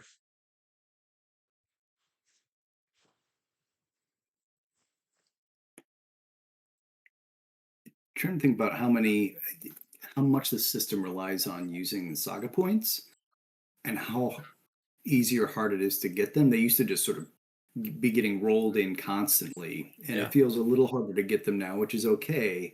But I wonder if there needs to be more pathways to saga points. I like opening with one, describing, co-creating together, but sort of other than that one, it can be really hard to work new pieces in. I think if it wasn't just combat after combat, there are opportunities to work them in. yeah. But what does it look like to have saga points coming in from the other parts of role play? Yeah, we need to explore that some. Yeah, I was thinking the same thing. Just like, I think a lot of saga points could happen during the more role play kind of things. Yeah. But And even if there was like you get a saga point if you do damage to the guy, and like I don't know what else there would be, but yeah, I do have a bunch. Thank you both for those comments, because you're exactly right. That's the biggest thing I'm worried about. It's not having enough out there. And at first I was like, why don't we just reward action? By taking actions, you automatically get a saga point. I'm like, well, is that too much? How many actions do you take during a scene, right? And maybe is that too much? not. Maybe. But it did it feel it also to me it sounds like there wasn't enough saga points. Now, granted, we were just doing I also combat imagine stuff. had we had the scenes where it was happening organically, I could imagine I had a bunch built up before we even started combat. Where like I was going in with 3 that got used like that, and Yeah. then I wasn't getting more. Okay. So it's just too soon to tell, basically, and we may not get enough playtesting in to find out. I don't really want to bring back the rule of six, but if that's what has to happen, that's what I'll do, and then I'll scale way back on the role playing stuff. But I want to push this game as more of a role playing stuff, but I also don't want that cognitive of like, wait, I have to act like this certain way to be able to get saga points. But I'm like, well, if you made the character a certain way, that means you want to play it a certain way, right? You want to have these reactions or have these thoughts or whatever, which means then I need to push more storyline scenes for you guys. Like when the scene goes back to you guys, give you a path, give you a guideline for maybe what you want to do, to gain more saga points and unity points. But again, we didn't trigger our untold stories to be able to do the all for one check, which is fine, right? Now I wonder if fighting that same dread serpent, and like we're gonna do an all for one, probably pretty easy to defeat this guy for an all for one, right? If you had Maybe. 3 unity points to do it, and that's what we have to do, right? That's something. Yeah, actually, I really like that. And then everyone's throwing out their untold story about how the dragon is involved with all your untold stories to get the unity points to be able to spend it right away. Like, yeah, that's fine. It's part of Yeah. the game. Okay. I Amazing. think there's there's a disconnect because it feels like getting saga points for the most part comes through like role playing, and they get used for a very mechanical thing on the other side. You know what I Yeah. mean? And it's really one's feeding the other one, and I think that's where it's weird for me because it's like I'm not thinking about that. Like in the moment, I want I want my dice to be bigger, but I needed to have been much more clever before that, and I think that's okay. But I'm still trying to figure out how that balances and what that means. Yeah. Yeah, I agree. Because it's two different spaces. You're absolutely right between telling a story and just mechanically rolling dice and how they should feed a little bit more into each other. Because what I want is to mechanically, you're able just to get enough to scrape by. But if you role play, you should have plenty. Yeah, I think you're close. I think we're really close to that, but maybe a little light on the what we need. A little bit. I'm not sure what you do, but it's close. Maybe something mechanically during the phases. Like, Mm. I'm going to forego my thing to tell a story or to, gain a saga point. I do something. Like, but I don't want people just to sit there and not take actions, right? Right. That's not fun. Yeah, I don't know. I want to push that action. All right, that's a great balancing point. Okay. So, a way to mechanically get saga points, an easier way to do that. All right. You guys have been amazing. You've been stupendous. You went through the meat grinder of 3 straight combats because that's what we were playtesting tonight, and I really appreciate it. Hopefully, it was entertaining for everyone else to at least see this system in action. Um, as of right now, there are 2 other combat systems that I was looking at, um, but I don't know if I want to get them mixed up, right? I think it's either this one or the super easy one, is what I think. Yeah. Um, it felt good. It felt really good to me. It really did. Thank you guys. So, hey, let's get everyone out of here. Thanks, everyone. What? All right, now I'm gonna hit the stop recording.